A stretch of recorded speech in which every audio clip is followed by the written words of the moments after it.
The Story of Dr. Dolittle by Hugh Lofting. The first chapter, Puddleby. Once upon a time, many years ago, when our grandfathers were little children, there was a doctor, and his name was Dolittle, John Dolittle, M.D. M.D. means that he was a proper doctor and knew a whole lot. He lived in a little town called Puddleby on the Marsh. All the folks, young and old, knew him well by sight, and whenever he walked down the street in his high hat, everyone would say, "There goes the doctor, he's a clever man." And the dogs and the children would all run up and follow behind him, and even the crows that lived in the church tower would caw and nod their heads. The house he lived in, on the edge of the town, was quite small, but his garden was very large, and he had a wide lawn and stone seats and weeping willows hanging over. His sister, Sarah Dolittle, was housekeeper for him, but the doctor looked after the garden himself. He was very fond of animals and kept many kinds of pets.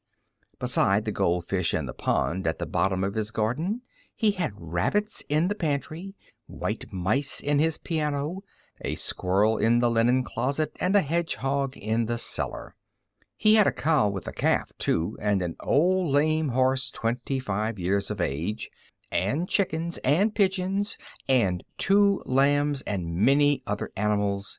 But his favorite pets were Dab-Dab the duck, Jip the dog, Gub-Gub the baby pig, Polynesia the parrot, and the owl Tutu. His sister used to grumble about all these animals, and said they made the house untidy. And one day, when an old lady with rheumatism came to see the doctor, she sat on the hedgehog, who was sleeping on the sofa, and never came to see him any more, but drove every Saturday all the way to Oxenthorpe, another town 10 miles off, to see a different doctor. Then his sister, Sarah Dolittle, came to him and said, "John, how can you expect sick people to come and see you when you keep all these animals in the house? It's a fine doctor would have his parlor full of hedgehogs and mice. That's the 4th personage these animals have driven away.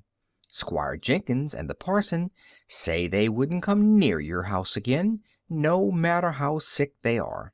We are getting poorer every day. If you go on like this, none of the best people will have you for a doctor." "But I like animals better than the best people," said the doctor. "You are ridiculous," said his sister, and walked out of the room. So as time went on, the doctor got more and more animals, and the people who came to see him got less and less, till at last he had no one left, except the cat's meat man, who didn't mind any kind of animals. But the cat's meat man wasn't very rich, and he only got sick once a year, at Christmas time, when he used to give the doctor 6 pence for a bottle of medicine. 6 pence a year wasn't enough to live on, even in those days long ago, and if the doctor hadn't had some money saved up in his money box, no one knows what would have happened. And he kept on getting still more pets, and of course it cost a lot to feed them, and the money he had saved up grew littler and littler. Then he sold his piano and let the mice live in a bureau drawer. But the money he got for that, too, began to go, so he sold the brown suit he wore on Sundays, and went on becoming poorer and poorer. And now, when he walked down the street in his high hat, people would say to one another, "There goes John Dolittle, M.D. There was a time when he was the best known doctor in the West Country. Look at him now. He hasn't any money, and his stockings are full of holes." But the dogs and the cats and the children still ran up and followed him through the town, the same as they had done when he was rich. End of chapter 1. The second chapter, Animal language. It happened one day that the doctor was sitting in his kitchen talking with the cat's meat man who had come to see him with a stomach ache. "Why don't you give up being a people's doctor and be an animal doctor?" asked the cat's meat man. The parrot, Polynesia, was sitting in the window looking out at the rain and singing a sailor song to herself. She stopped singing and started to listen. "You see, doctor," the cat's meat man went on, "you know all about animals, much more than what these here vets do. That book you wrote about cats, why, it's wonderful. I can't read or write myself, or maybe I'd write some books, but my wife, Theodosia, she's a scholar, she is, and she read your book to me. Well, it's wonderful. That's all that can be said. Wonderful. You might have been a cat yourself. You know the way they think. And listen, you can make a lot of money doctoring animals. Do you know that? You see, I'd send all the old women who had sick cats or dogs to you, and if they didn't get sick fast enough, I could put something in the meat I'd sell 'em to make 'em sick, see?" "Oh, no," said the doctor quickly. "You mustn't do that. That wouldn't be right." "Oh, I didn't mean real sick," answered the cat's meat man. "Just a little something to make them droopy like was what I had reference to. As you say, maybe it ain't quite fair on the animals, but they'll get sick anyway, because the old women always give 'em too much to eat. And look, all the farmers round about who had lame horses and weak lambs, they come. Be an animal doctor." When the cat's meat man had gone, the parrot flew off the window onto the doctor's table and said, "That man's got sense. That's what you ought to do. Be an animal doctor. Give the silly people up, if they haven't brains enough to see you're the best doctor in the world. Take care of animals instead. They'll soon find it out. Be an animal doctor."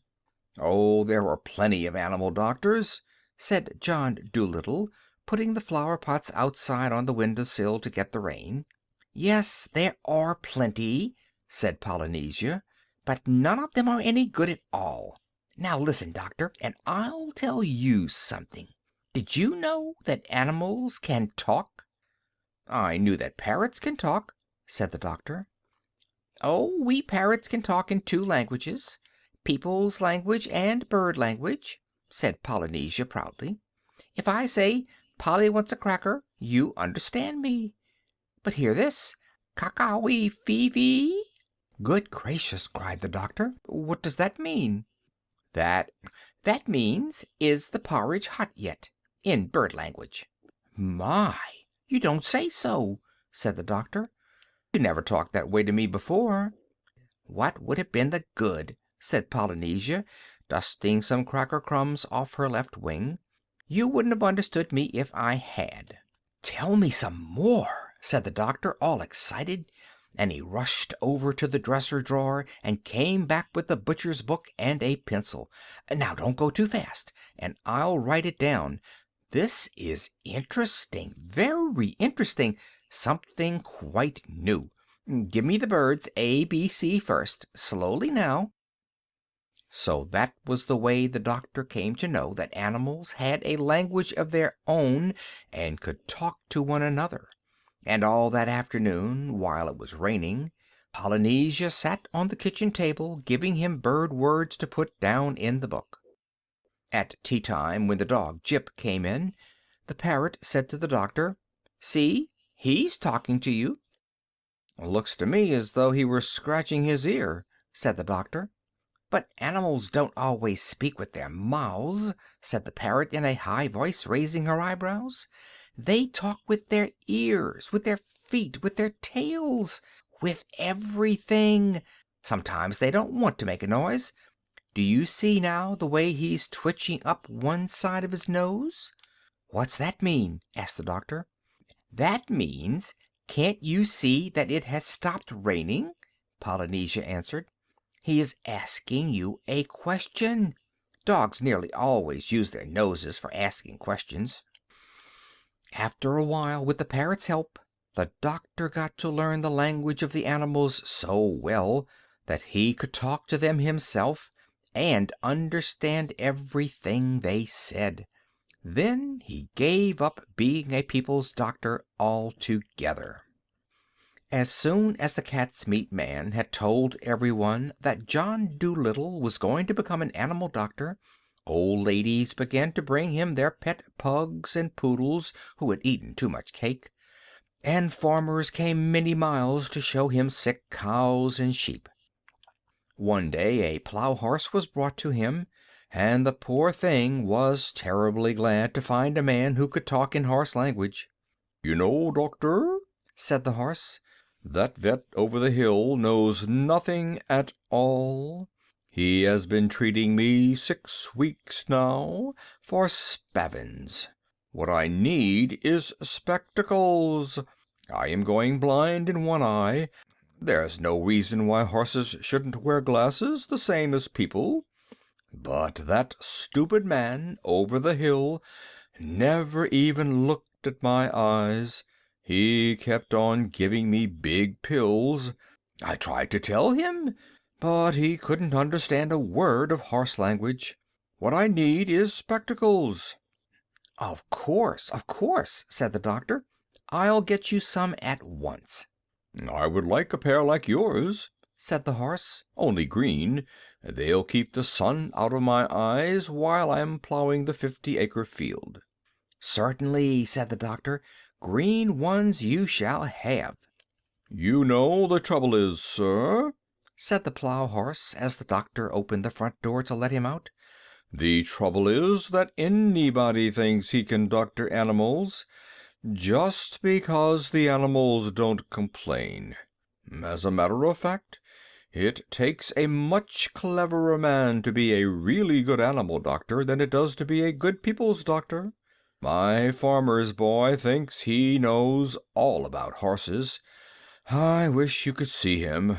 His face is so fat.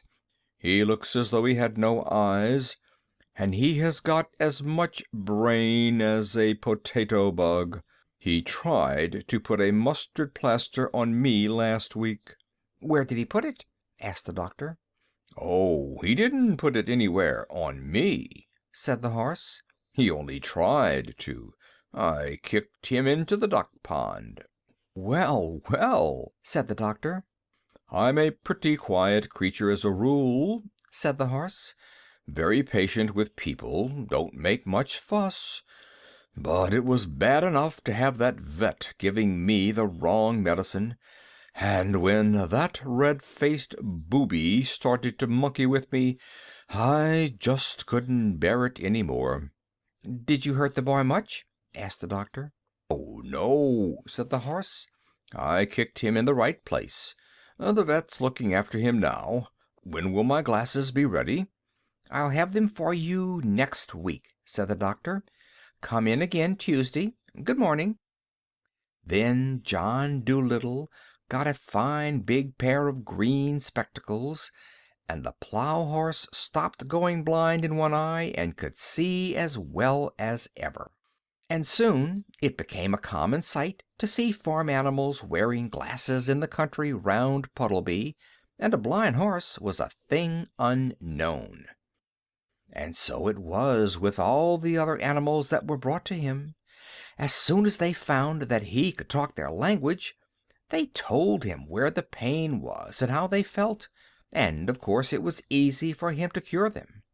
Now all of these animals went back and told their brothers and friends that there was a doctor in the little house with the big garden who really was a doctor, and whenever any creature got sick, not only horses and cows and dogs, but all the little things of the fields like harvest mice and water voles, badgers and bats, they came at once to his house on the edge of the town, so that his big garden was nearly always crowded with animals trying to get in to see him. There were so many that came that he had to have special doors made for the different kinds. He wrote horses over the front door, cows over the side door, and sheep on the kitchen door. Each kind of animal had a separate door. Even the mice had a tiny tunnel made for them into the cellar, where they waited patiently in rows for the doctor to come round to them. And so, in a few years' time, every living thing for miles and miles got to know about John Dolittle, M.D., and the birds who flew to other countries in the winter told the animals in foreign lands of the wonderful doctor of Puddleby-on-the-Marsh, who could understand their talk and help them in their troubles. In this way he became famous among the animals all over the world, better known even than he had been among the folks of the West Country. And he was happy and liked his life very much. One afternoon, when the doctor was busy writing in a book, Polynesia sat in the window, as she nearly always did, looking out at the leaves blowing about in the garden. Presently she laughed aloud. "What is it, Polynesia?" asked the doctor, looking up from his book. "I was just thinking," said the parrot, and she went on looking at the leaves. "What were you thinking?" "I was thinking about people," said Polynesia. "People make me sick. They think they're so wonderful. The world has been going on now for thousands of years, hasn't it? And the only thing in animal language that people have learned to understand is that when a dog wags his tail he means 'I'm glad.' It's funny, isn't it? You're the very first man to talk like us.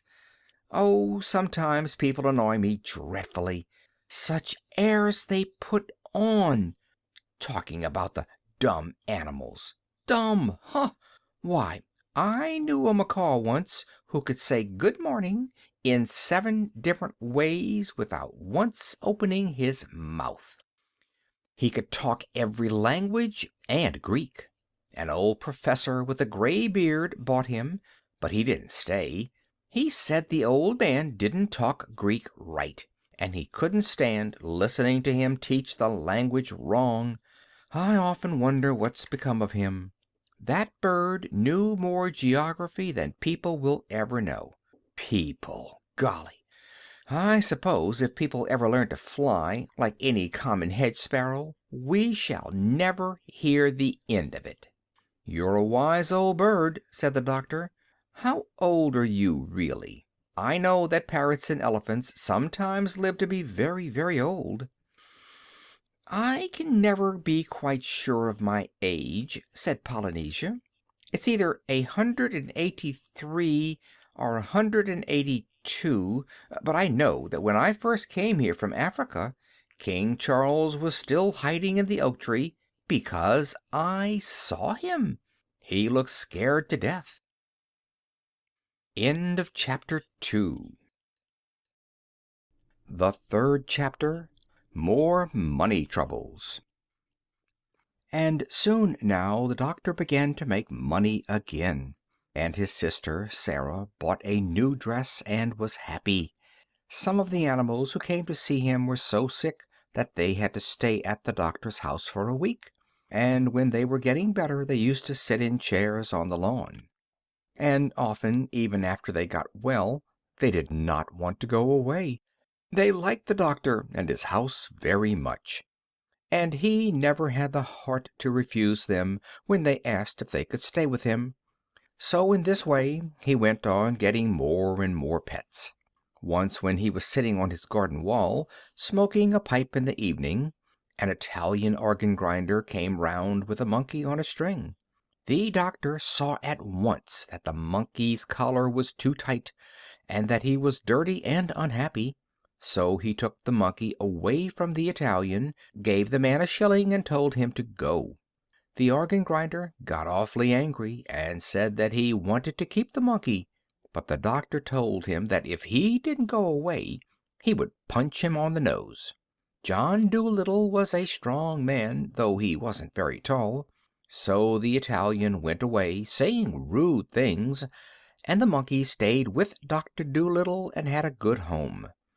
The other animals in the house called him Chi-Chi, which is a common word in monkey language, meaning ginger. And another time, when the circus came to Puddleby, The crocodile, who had a bad toothache, escaped at night and came into the doctor's garden. The doctor talked to him in crocodile language, and took him into the house and made his tooth better. But when the crocodile saw what a nice house it was, with all the different places for the different kinds of animals, he too wanted to live with the doctor. He asked couldn't he sleep in the fish pond at the bottom of the garden, if he promised not to eat the fish. When the circus men came to take him back, he got so wild and savage that he frightened them away, but to everyone in the house he was always as gentle as a kitten. But now the old ladies grew afraid to send their lap dogs to Dr. Dolittle because of the crocodile, and the farmers wouldn't believe that he would not eat the lambs and sick calves they brought to be cured. So the doctor went to the crocodile and told him he must go back to his circus. But he wept such big tears, and begged so hard to be allowed to stay, that the doctor hadn't the heart to turn him out. So then the doctor's sister came to him and said, "John, you must send that creature away. Now the farmers and the old ladies are afraid to send their animals to you, just as we were beginning to be well off again. Now we shall be ruined entirely. This is the last straw. I will no longer be housekeeper for you if you don't send away that alligator." "It isn't an alligator," said the doctor. "It's a crocodile." "I don't care what you call it," said his sister. "It's a nasty thing to find under the bed. I won't have it in the house." "But he has promised me," the doctor answered, "that he will not bite anyone. He doesn't like the circus, and I haven't the money to send him back to Africa, where he comes from. He minds his own business, and on the whole is very well behaved. Don't be so fussy." "I tell you I will not have him around," said Sarah. "He eats the linoleum. If you don't send him away this minute, I'll go and get married." "All right," said the doctor. "Go and get married. It can't be helped." And he took down his hat and went out into the garden. So Sarah Dolittle packed up her things and went off, and the doctor was left all alone with his animal family. And very soon he was poorer than he had ever been before, with all these mouths to feed and the house to look after, and no one to do the mending, and no money coming in to pay the butcher's bill. Things began to look very difficult, but the doctor didn't worry at all. "Money is a nuisance," he used to say. "We'd all be much better off if it had never been invented. What does money matter, so long as we are happy?" But soon the animals themselves began to get worried, and one evening, when the doctor was asleep in his chair before the kitchen fire, they began talking it over among themselves in whispers, and the owl Tutu, who was good at arithmetic, figured it out that there was only money enough left to last another week, if they each had one meal a day and no more. Then the parrot said, "I think we all ought to do the housework ourselves. At least we can do that much. After all, it is for our sakes that the old man finds himself so lonely and so poor." So it was agreed that the monkey Chi-Chi was to do the cooking and mending, the dog was to sweep the floors, the duck was to dust and make the beds, the owl Tutu was to keep the accounts, and the pig was to do the gardening. They made Polynesia the parrot housekeeper and laundress because she was the oldest. Of course, at first they all found their new jobs very hard to do, all except Chi-Chi, who had hands and could do things like a man. But they soon got used to it, and they used to think it great fun to watch Jip the dog sweeping his tail over the floor with a rag tied onto it for a broom. After a little they got to do the work so well that the doctor said that he had never had his house kept so tidy or so clean before. In this way things went along all right for a while, but without money they found it very hard. Then the animals made a vegetable and flower stall outside the garden gate, and sold radishes and roses to the people that passed by along the road. But still they didn't seem to make enough money to pay all the bills, and still the doctor wouldn't worry. When the parrot came to him and told him that the fishmonger wouldn't give them any more fish, he said, "Never mind. So long as the hens lay eggs and the cow gives milk, we can have omelets and junket. And there are plenty of vegetables left in the garden. The winter is still a long way off. Don't fuss. That was the trouble with Sarah. She would fuss. I wonder how Sarah's getting on. An excellent woman in some ways. Well, well." But the snow came earlier than usual that year, and although the old lame horse hauled in plenty of wood from the forest outside the town so they could have a big fire in the kitchen, most of the vegetables in the garden were gone, and the rest were covered with snow, and many of the animals were really hungry. End of chapter 3. The fourth chapter, A Message from Africa. That winter was a very cold one, and one night in December, when they were all sitting round the warm fire in the kitchen, and the doctor was reading aloud to them out of books he had written himself in animal language, the owl, Tutu, suddenly said, "Shh! What's that noise outside?"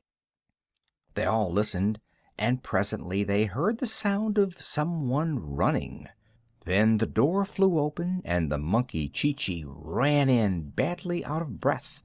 "Doctor," he cried, "I've just had a message from a cousin of mine in Africa.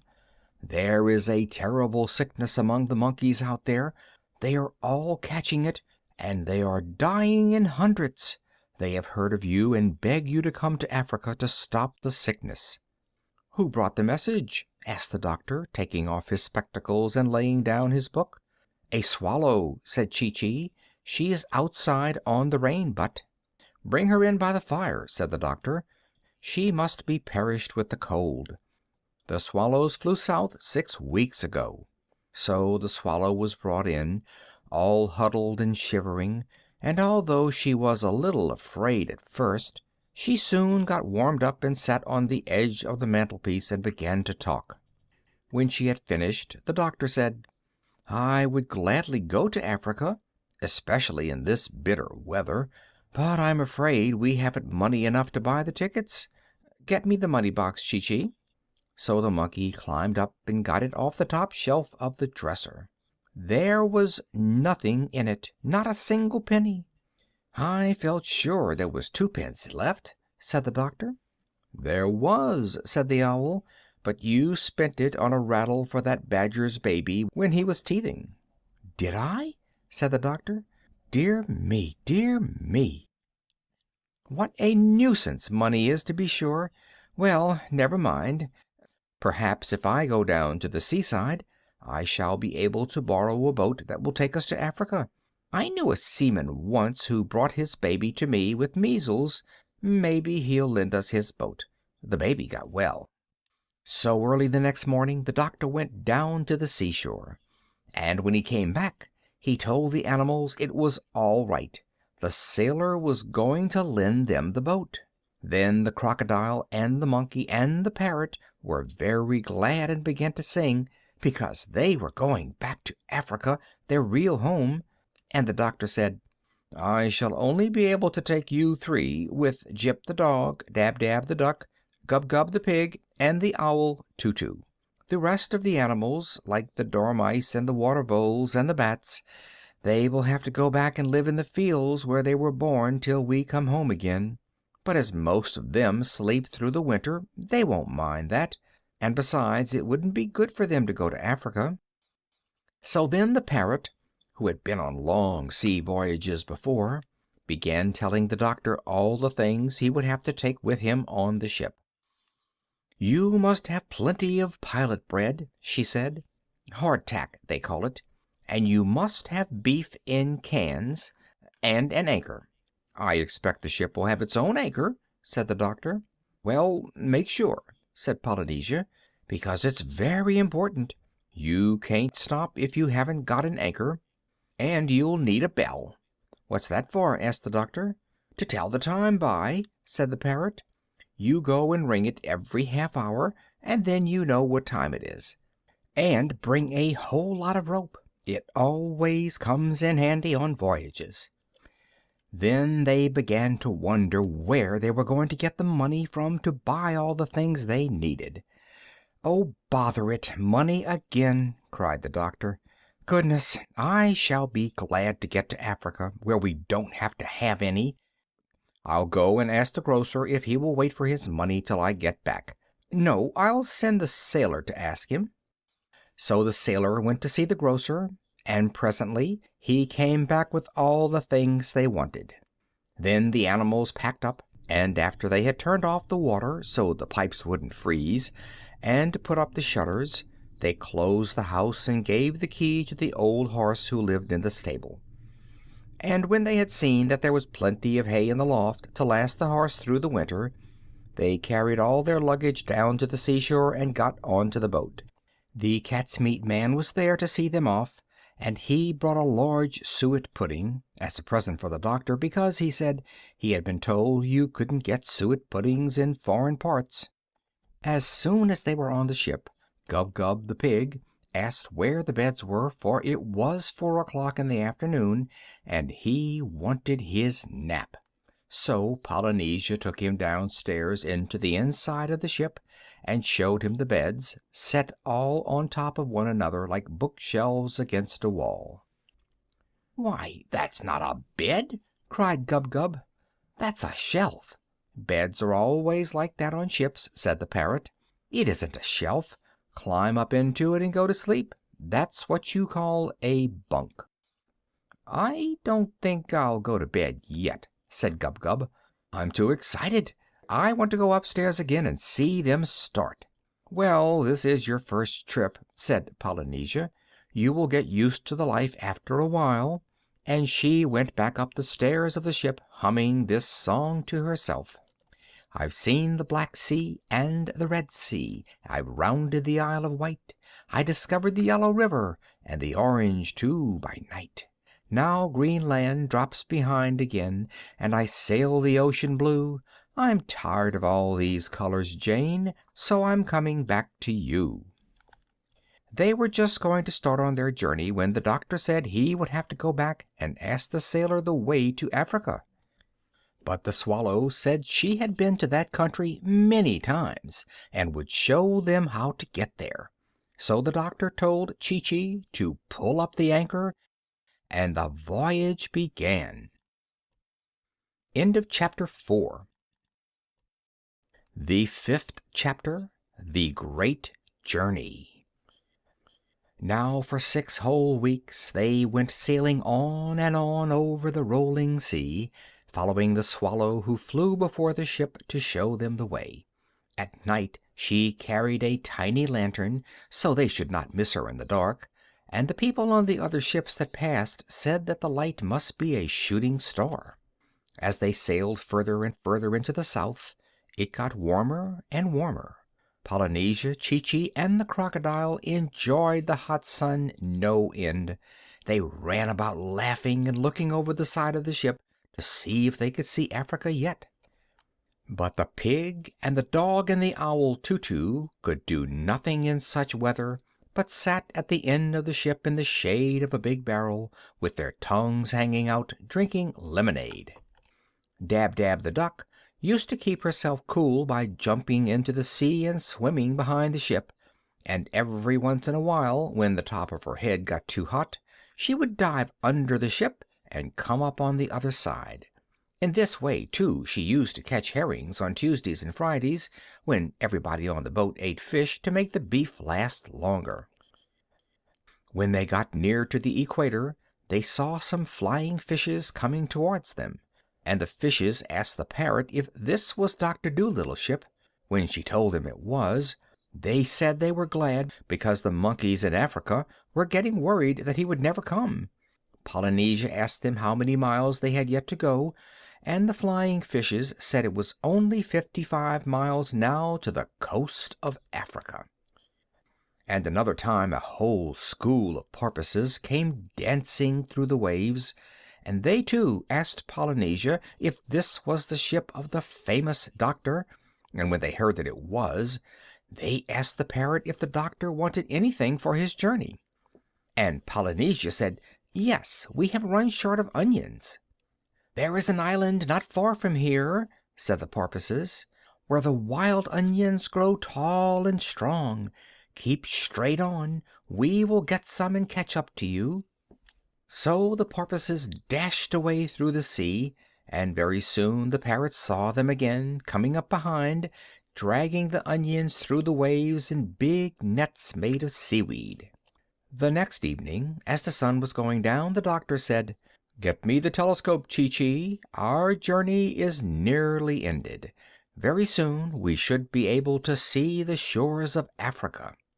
And about half an hour later, sure enough, they thought they could see something in front that might be land, but it began to get darker and darker, and they couldn't be sure.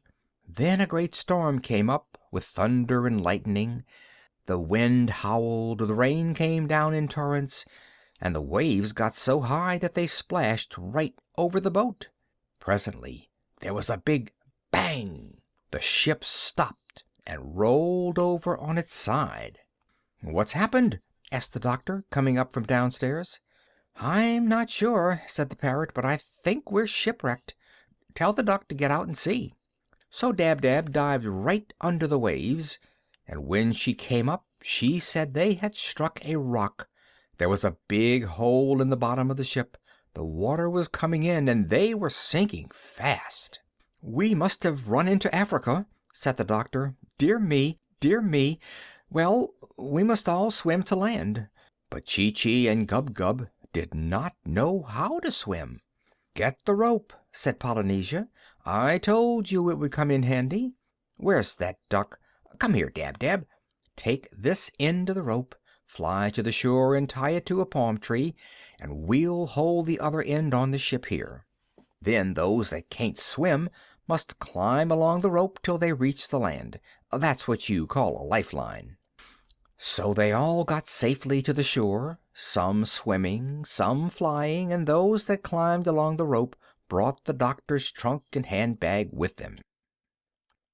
But the ship was no good any more with the big hole in the bottom, and presently the rough sea beat it to pieces on the rocks, and the timbers floated away. Then they all took shelter in a nice dry cave they found high up in the cliffs till the storm was over. When the sun came out next morning, they went down to the sandy beach to dry themselves. "Dear old Africa," sighed Polynesia. "It's good to get back. Just think, it'll be 169 years tomorrow since I was here, and it hasn't changed a bit. Same old palm trees, same old red earth, same old black ants. There's no place like home."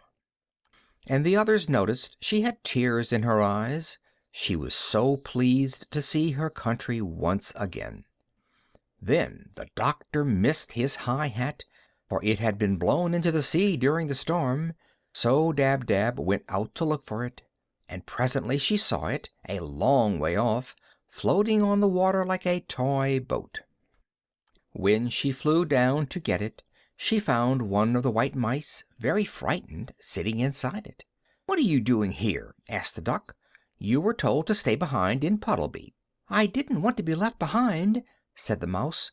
"I wanted to see what Africa was like. I have relatives there, so I hid in the baggage and was brought onto the ship with the hardtack.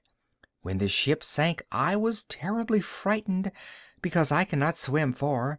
I swam as long as I could, but I soon got all exhausted and thought I was going to sink, and then, just at that moment, the old man's hat came floating by, and I got into it, because I did not want to be drowned."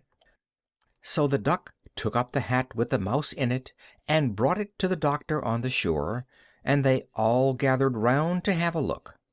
"That's what you call a stowaway," said the parrot. Presently, when they were looking for a place in the trunk where the white mouse could travel comfortably, the monkey Chee-Chee suddenly said, "Shh! I hear footsteps in the jungle." They all stopped talking and listened, and soon a black man came down out of the woods and asked them what they were doing there. "My name is John Dolittle, M.D.," said the doctor. "I have been asked to come to Africa to cure the monkeys who are sick." "You must all come before the king," said the black man. "What king?" said the doctor, who didn't want to waste any time. "The king of Jolliginki," the man answered. "All these lands belong to him, and all strangers must be brought before him. Follow me." So they gathered up their baggage and went off, following the man through the jungle. End of chapter 5. The 6th chapter, Polynesia and the King. When they had gone a little way through the thick forest, they came to a wide, clear space, and they saw the king's palace, which was made of mud. This was where the king lived with his queen, Ermentrude, and their son, Prince Bumpo. The prince was away fishing for salmon in the river, but the king and queen were sitting under an umbrella before the palace door, and Queen Ermentrude was asleep. When the doctor had come up to the palace, the king asked him his business, and the doctor told him why he had come to Africa. "You may not travel through my lands," said the king. "Many years ago a white man came to these shores, and I was very kind to him, but after he had dug holes in the ground to get the gold, and killed all the elephants to get their ivory tusks, he went away secretly in a ship, without so much as saying thank you. Never again shall a white man travel through the lands of Jolliginki." Then the king turned to some of the black men who were standing near and said, "Take away this medicine man with all his animals, and lock them up in my strongest prison." So 6 of the black men led the doctor and all his pets away, and shut them up in a stone dungeon. The dungeon had only one little window high up in the wall, with bars in it, and the door was strong and thick. Then they all grew very sad, and Gub-Gub the pig began to cry. But Chee-Chee said he would spank him if he didn't stop that horrible noise, and he kept quiet. "Are we all here?" asked the doctor, after he had got used to the dim light. "Yes, I think so," said the duck, and started to count them. "Where is Polynesia?" asked the crocodile. "She isn't here." "Are you sure?" said the doctor. "Look again. Polynesia! Polynesia, where are you?" "I suppose she escaped," grumbled the crocodile. "Well, that's just like her. Sneaked off into the jungle as soon as her friends got into trouble." "I'm not that kind of a bird," said the parrot, climbing out of the pocket in the tail of the doctor's coat. "You see, I'm small enough to get through the bars of that window, and I was afraid they would put me in a cage instead. So while the king was busy talking, I hid in the doctor's pocket, and here I am. That's what you call a ruse," she said, smoothing down her feathers with her beak. "Good gracious!" cried the doctor. "You're lucky I didn't sit on you." "Now listen," said Polynesia. "Tonight, as soon as it gets dark, I am going to creep through the bars of that window and fly over to the palace, and then you'll see I'll soon find a way to make the king let us all out of prison." "Oh, what can you do?" said Gub-Gub, turning up his nose and beginning to cry again. "You're only a bird." "Quite true," said the parrot. "But do not forget that although I am only a bird, I can talk like a man, and I know these people." So that night, when the moon was shining through the palm trees and all the king's men were asleep, the parrot slipped out through the bars of the prison and flew across to the palace. The pantry window had been broken by a tennis ball the week before, and Polynesia popped in through the hole in the glass. She heard Prince Bumpo snoring in his bedroom at the back of the palace. Then she tiptoed up the stairs till she came to the king's bedroom. She opened the door gently and peeped in. The queen was away at a dance that night at her cousin's, but the king was in bed, fast asleep. Polynesia crept in very softly and got under the bed. Then she coughed, just the way Dr. Dolittle used to cough. Polynesia could mimic anyone. The king opened his eyes and said sleepily, "Is that you, Ermentrude?" He thought it was the queen come back from the dance. Then the parrot coughed again, loud like a man, and the king sat up wide awake and said, "Who's that?" "I am Dr. Dolittle," said the parrot, just the way the doctor would have said it. "What are you doing in my bedroom?" cried the king. "How dare you get out of prison? Where are you? I don't see you." But the parrot just laughed, a long, deep, jolly laugh like the doctor's. "Stop laughing and come here at once so I can see you," said the king. "Foolish king," answered Polynesia, "have you forgotten that you are talking to John Dolittle, M.D., the most wonderful man on earth?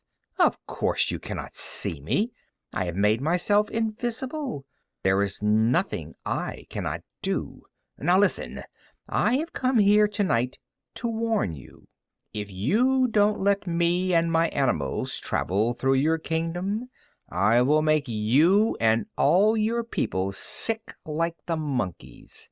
For I can make people well, and I can make people ill, just by raising my little finger. Send your soldiers at once to open the dungeon door, or you shall have mumps before the morning sun has risen on the hills of Jolly Jinky." Then the king began to tremble and was very much afraid. "Doctor," he cried, "it shall be as you say. Do not raise your little finger, please." And he jumped out of bed and ran to tell the soldiers to open the prison door. As soon as he was gone, Polynesia crept downstairs and left the palace by the pantry window. But the queen, who was just letting herself in at the back door with a latchkey, saw the parrot getting out through the broken glass, and when the king came back to bed she told him what she had seen. Then the king understood that he had been tricked, and he was dreadfully angry. He hurried back to the prison at once, but he was too late. The door stood open, the dungeon was empty, the doctor and all his animals were gone. End of chapter 6. The 7th chapter, The Bridge of Apes. Queen Ermentrude had never in her life seen her husband so terrible as he got that night. He gnashed his teeth with rage. He called everybody a fool. He threw his toothbrush at the palace cat. He rushed round in his nightshirt and woke up all his army and sent them into the jungle to catch the doctor. Then he made all his servants go too, his cooks and his gardeners and his barber and Prince Bumpo's tutor. Even the queen, who was tired from dancing in a pair of tight shoes, was packed off to help the soldiers in their search. All this time the doctor and his animals were running through the forest toward the land of the monkeys as fast as they could go. Gub-Gub, with his short legs, soon got tired, and the doctor had to carry him, which made it pretty hard when they had the trunk and the handbag with them as well. The king of Jolly Jinky thought it would be easy for his army to find them, because the doctor was in a strange land and would not know his way. But he was wrong, because the monkey Chi-Chi knew all the paths through the jungle, better even than the king's men did. And he led the doctor and his pets to the very thickest part of the jungle, a place where no man had ever been before, and hid them all in a big hollow tree between high rocks. "We had better wait here," said Chi-Chi, "till the soldiers have gone back to bed. Then we can go on into the land of the monkeys." So there they stayed the whole night through. They often heard the king's men searching and talking in the jungle round about, but they were quite safe, for no one knew of that hiding place but Chi-Chi, not even the other monkeys. At last, when the daylight began to come through the thick leaves overhead, they heard Queen Ermintrude saying in a very tired voice that it was no use looking any more, that they might as well go back and get some sleep. As soon as the soldiers had all gone home, Chee-Chee brought the doctor and his animals out of the hiding place, and they set off for the land of the monkeys. It was a long, long way, and they often got very tired, especially Gub-Gub, but when he cried they gave him milk out of the coconuts, which he was very fond of. They always had plenty to eat and drink, because Chee-Chee and Polynesia knew all the different kinds of fruit and vegetables that grow in the jungle and where to find them, like dates and figs and ground nuts and ginger and yams.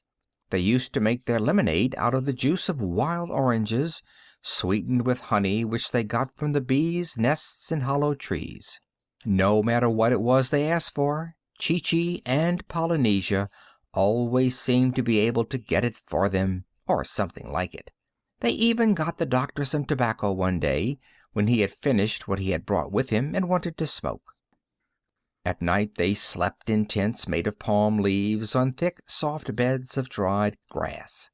After a while they got used to walking such a lot and did not get so tired, and enjoyed the life of travel very much.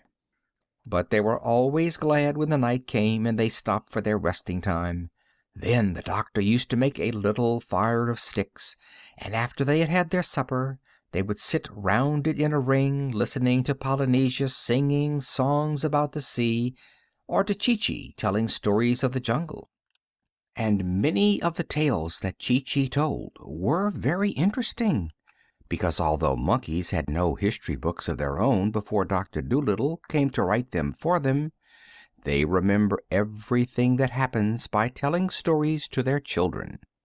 And Chee-Chee spoke of many things his grandmother had told him, tales of long, long, long ago, before Noah and the flood, of the days when men dressed in bearskins and lived in holes in the rock, and ate their mutton raw because they did not know what cooking was, having never seen a fire. And he told them of the great mammoths and lizards, as long as a train, that wandered over the mountains in those times, nibbling from the tree-tops. And often they got so interested listening that when he had finished they found their fire had gone right out, and they had to scurry round to get more sticks and build a new one. Now when the king's army had gone back and told the king that they couldn't find the doctor, the king sent them out again and told them they must stay in the jungle till they caught him.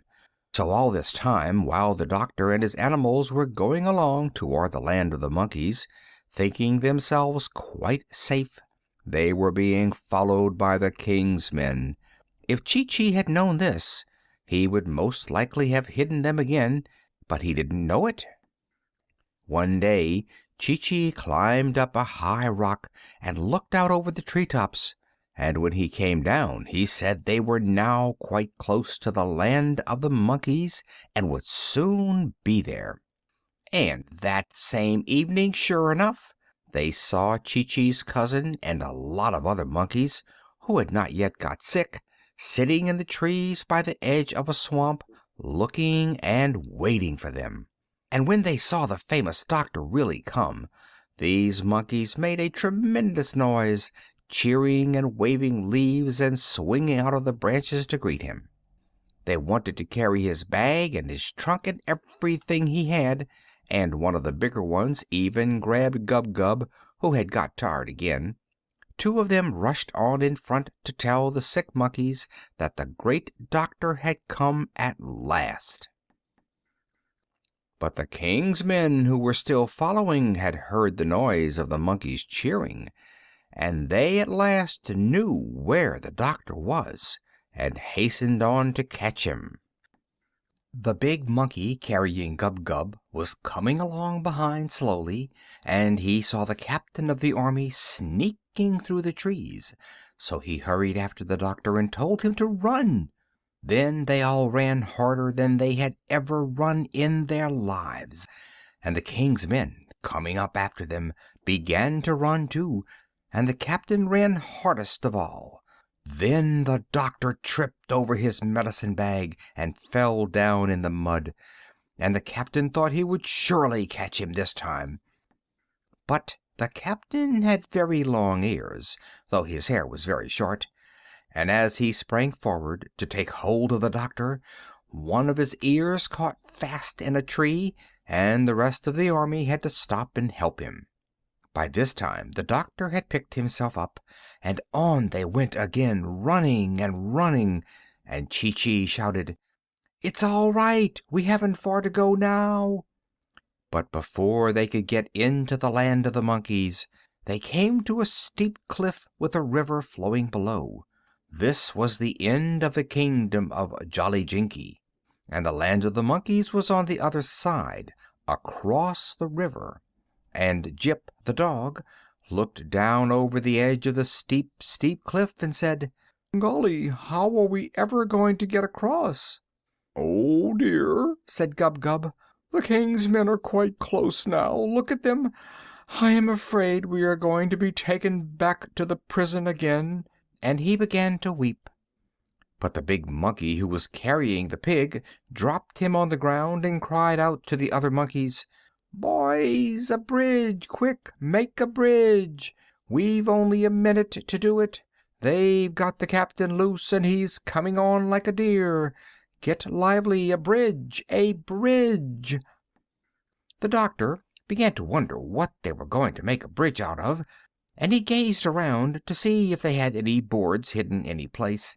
But when he looked back at the cliff, there, hanging across the river, was a bridge all ready for him, made of living monkeys.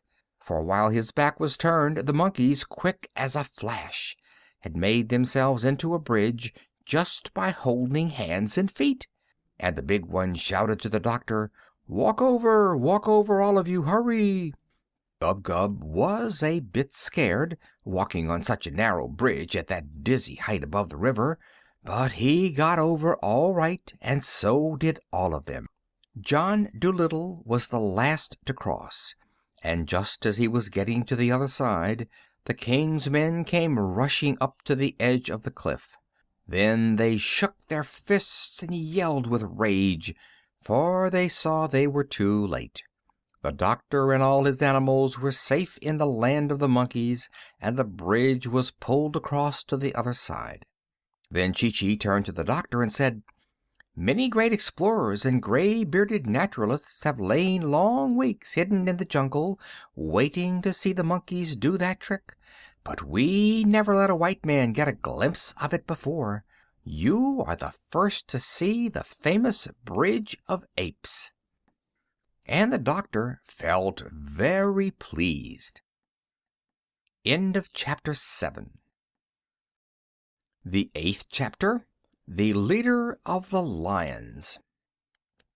John Dolittle now became dreadfully, awfully busy. He found hundreds and thousands of monkeys sick. Gorillas, orangutans, chimpanzees, dog-faced baboons, marmosets, gray monkeys, red ones, all kinds, and many had died. The first thing he did was to separate the sick ones from the well ones. Then he got Chee-Chee and his cousin to build him a little house of grass. The next thing, he made all the monkeys who were still well come and be vaccinated. And for 3 days and 3 nights the monkeys kept coming from the jungles and the valleys and the hills to the little house of grass, where the doctor sat all day and all night, vaccinating and vaccinating. Then he had another house made, a big one with lots of beds in it, and he put all the sick ones in this house. But so many were sick, there were not enough well ones to do the nursing. So he sent messages to the other animals, like the lions and the leopards and the antelopes, to come and help with the nursing.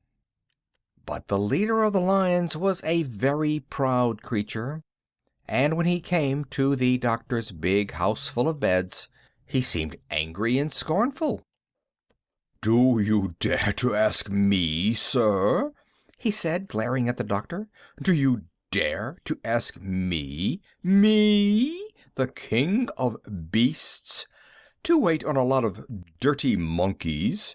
Why, I wouldn't even eat them between meals." Although the lion looked very terrible, the doctor tried hard not to seem afraid of him. "I didn't ask you to eat them," he said quietly. "And besides, they're not dirty. They've all had a bath this morning. Your coat looks as though it needs a brushing badly. Now listen, and I'll tell you something. The day may come when the lions get sick, and if you don't help the other animals now, the lions may find themselves left all alone when they are in trouble. That often happens to proud people." "The lions are never in trouble. They only make trouble," said the leader, turning up his nose, and he stalked away into the jungle, feeling he had been rather smart and clever. Then the leopards got too proud, too, and said they wouldn't help. And then, of course, the antelopes, although they were too shy and timid to be rude to the doctor like the lion, they pawed the ground and smiled foolishly and said they had never been nurses before. And now the poor doctor was worried, frantic, wondering where he could get help enough to take care of all these thousands of monkeys in bed. But the leader of the lions, when he got back to his den, saw his wife, the queen lioness, come running out to meet him with her hair untidy. "One of the cubs won't eat," she said. "I don't know what to do with him. He hasn't taken a thing since last night." And she began to cry and shake with nervousness, for she was a good mother, even though she was a lioness. So the leader went into his den and looked at his children, two very cunning little cubs lying on the floor, and one of them seemed quite poorly. Then the lion told his wife, quite proudly, just what he had said to the doctor, and she got so angry she nearly drove him out of the den. "You never did have a grain of sense," she screamed. "All the animals from here to the Indian Ocean are talking about this wonderful man, and how he can cure any kind of sickness, and how kind he is, the only man in the whole world who can talk the language of the animals. And now, when we have a sick baby on our hands, you must go and offend him. You great booby! Nobody but a fool is ever rude to a good doctor. You—" and she started pulling her husband's hair. "Go back to that white man at once," she yelled, "and tell him you're sorry. And take all the other empty-headed lions with you, and those stupid leopards and antelopes. Then do everything the doctor tells you, work hard, and perhaps he will be kind enough to come and see the cub later. Now, be off. Hurry, I tell you. You're not fit to be a father." And she went into the den next door, where another mother lion lived, and told her all about it. So the leader of the lions went back to the doctor and said, "I happened to be passing this way and thought I'd look in. Got any help yet?" "No," said the doctor, "I haven't, and I'm dreadfully worried." "Help's pretty hard to get these days," said the lion. "Animals don't seem to want to work any more. You can't blame them, in a way. Well, seeing you're in difficulties, I don't mind doing what I can, just to oblige you, so long as I don't have to wash the creatures. And I have told all the other hunting animals to come and do their share. The leopards should be here any minute now. Oh, and, by the way, we've got a sick cub at home. I don't think there's much the matter with him myself, but the wife is anxious. If you are around that way this evening, you might take a look at him, will you?"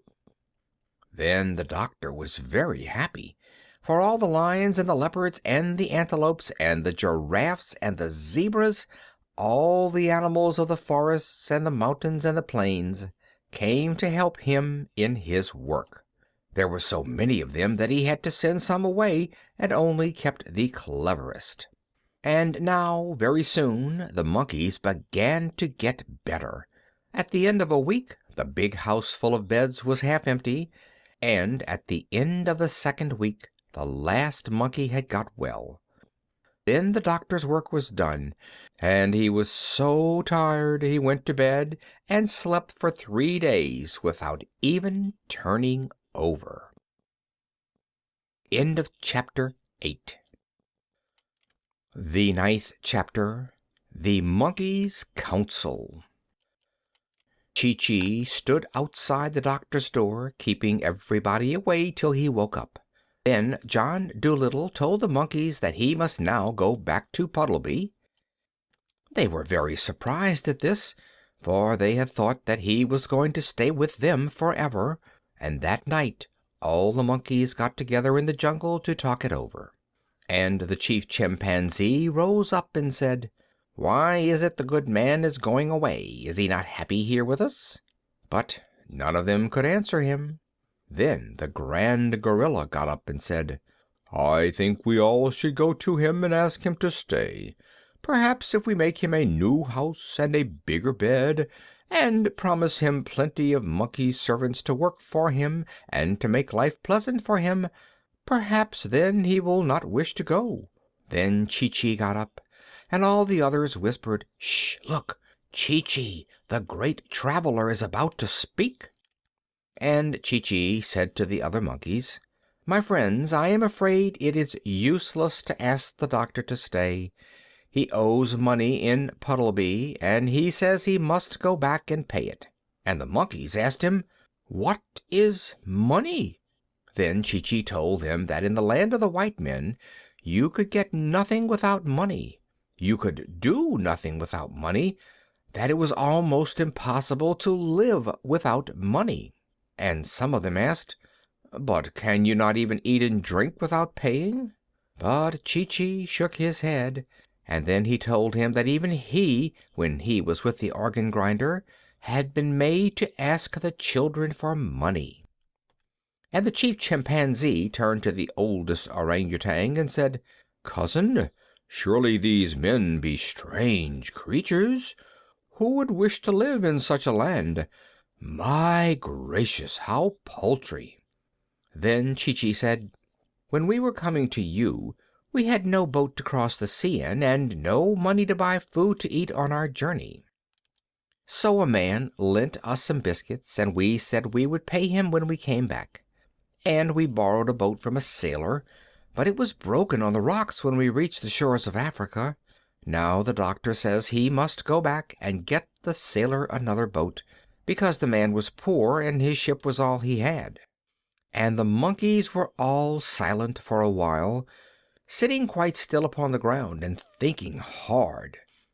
At last the biggest baboon got up and said, "I do not think we ought to let this good man leave our land till we have given him a fine present to take with him, so that he may know we are grateful for all that he has done for us."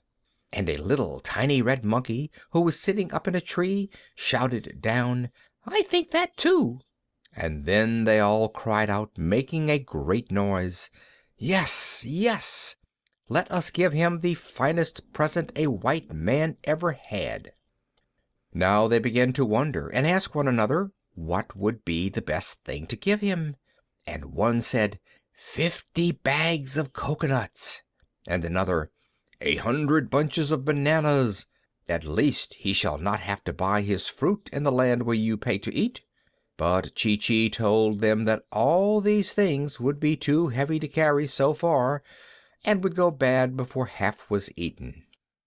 "If you want to please him," he said, "give him an animal. You may be sure he will be kind to it.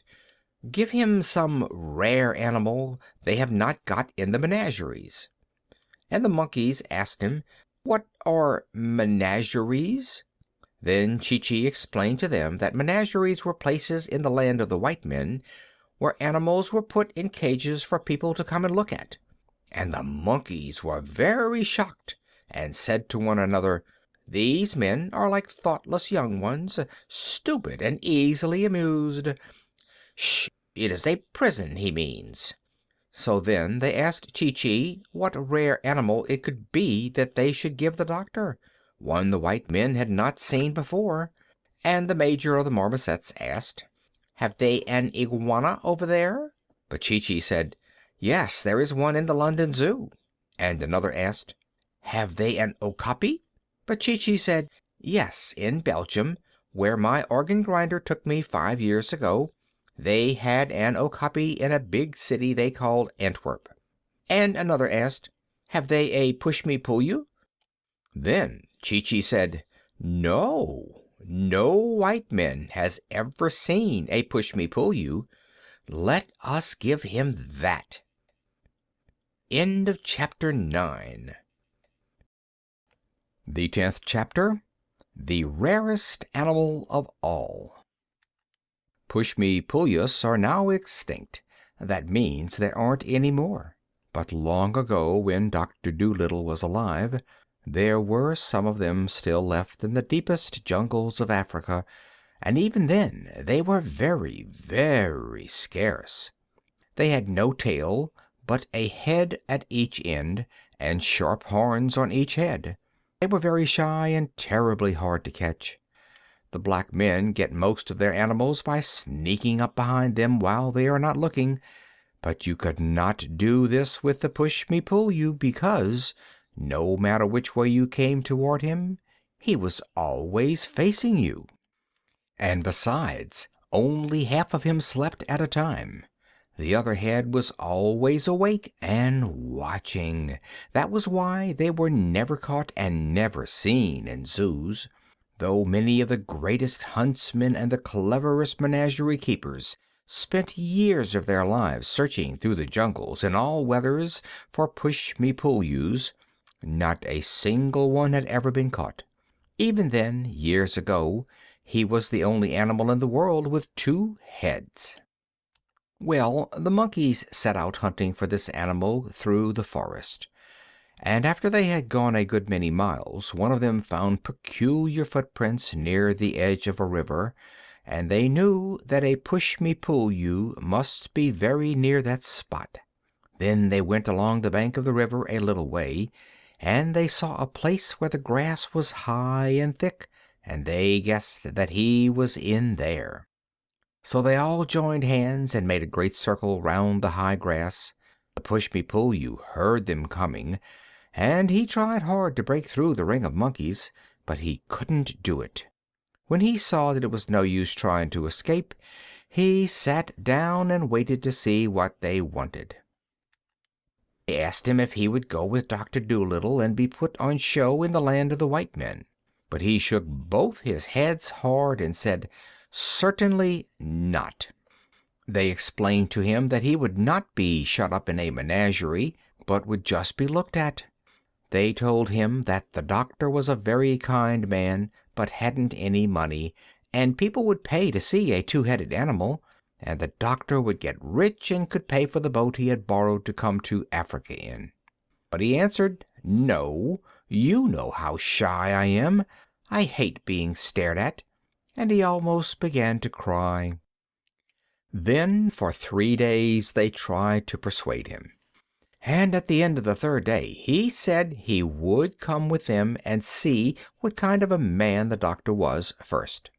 So the monkeys traveled back with the push-me-pull-you, and when they came to where the doctor's little house of grass was, they knocked on the door. The duck, who was packing the trunk, said, "Come in," and Chee-Chee very proudly took the animal inside and showed him to the doctor.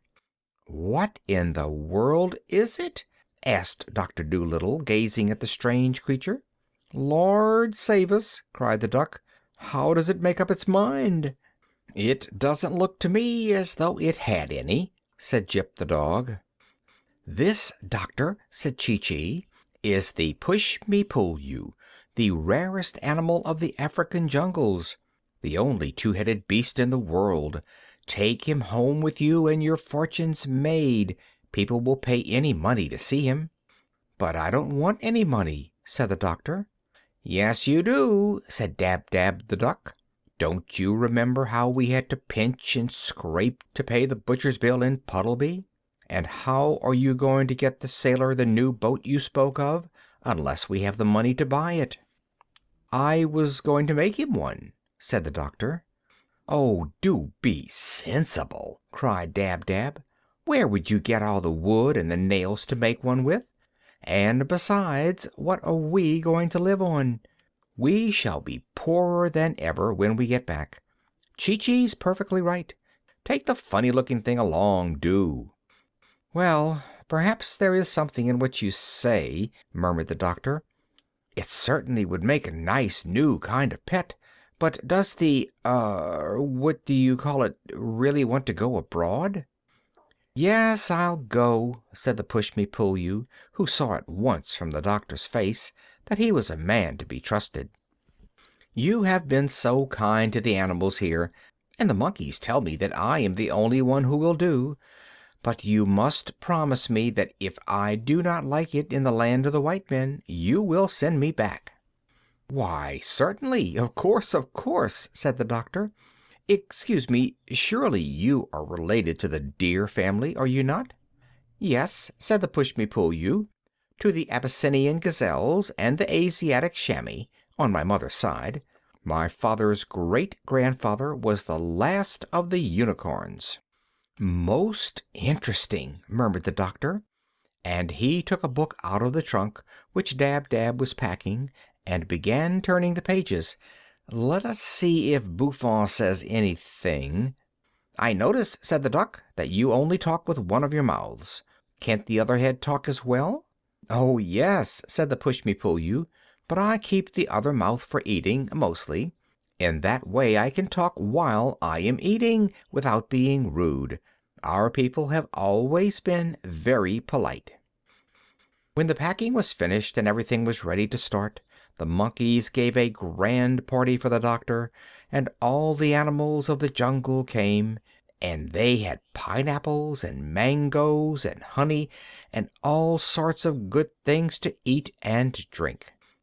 After they had all finished eating, the doctor got up and said, "My friends, I am not clever at speaking long words after dinner, like some men, and I have just eaten many fruits and much honey. But I wish to tell you that I am very sad at leaving your beautiful country. Because I have things to do in the land of the white men, I must go. After I have gone, remember never to let the flies settle on your food before you eat it, and do not sleep on the ground when the rains are coming. I hope you will all live happily ever after." When the doctor stopped speaking and sat down, all the monkeys clapped their hands a long time and said to one another, "Let it be remembered always among our people that he sat and ate with us here under the trees, for surely he is the greatest of men." And the grand gorilla, who had the strength of 7 horses in his hairy arms, rolled a great rock up to the head of the table and said, "This stone for all time shall mark the spot." And even to this day, in the heart of the jungle, that stone is still there. And monkey mothers, passing through the forest with their families, still point down at it from the branches and whisper to their children, "Shh! There it is! Look! Where the good white man sat and ate food with us in the year of the great sickness." Then, when the party was over, the doctor and his pets started out to go back to the seashore, and all the monkeys went with him as far as the edge of their country, carrying his trunk and bags to see him off. Chapter 10. The 11th chapter. The Black Prince. By the edge of the river they stopped and said farewell. This took a long time because all those thousands of monkeys wanted to shake John Dolittle by the hand. Afterwards, when the doctor and his pets were going on alone, Polynesia said, "We must tread softly and talk low as we go through the land of Jolliginki. If the king should hear us, he will send his soldiers to catch us again, for I am sure he is still very angry over the trick I played on him." "What I am wondering," said the doctor, "is where we are going to get another boat to go home in. Oh, well, perhaps we'll find one lying about on the beach that nobody is using. Never lift your foot till you come to the stile." One day, while they were passing through a very thick part of the forest, Chee-Chee went ahead of them to look for coconuts, and while he was away the doctor and the rest of the animals, who did not know the jungle paths so well, got lost in the deep woods. They wandered around and around, but could not find their way down to the seashore.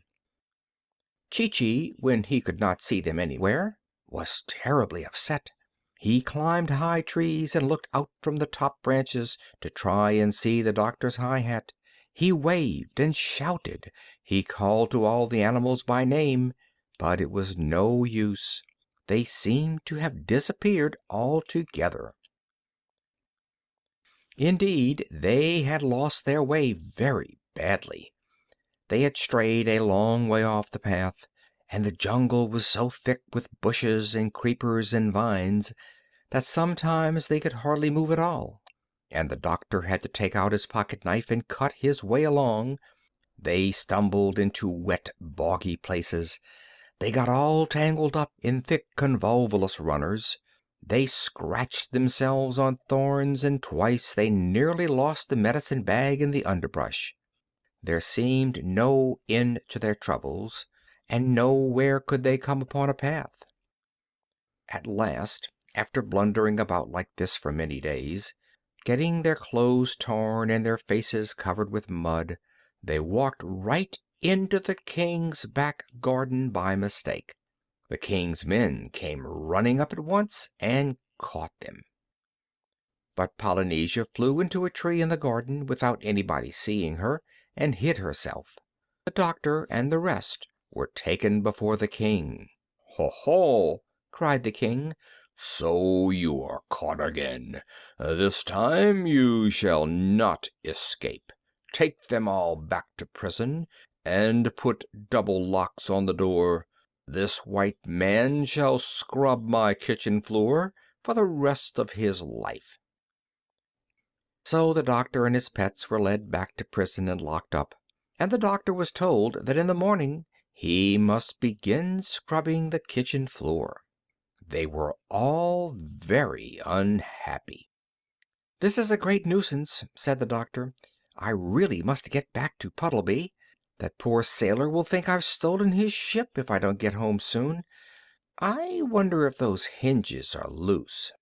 But the door was very strong and firmly locked.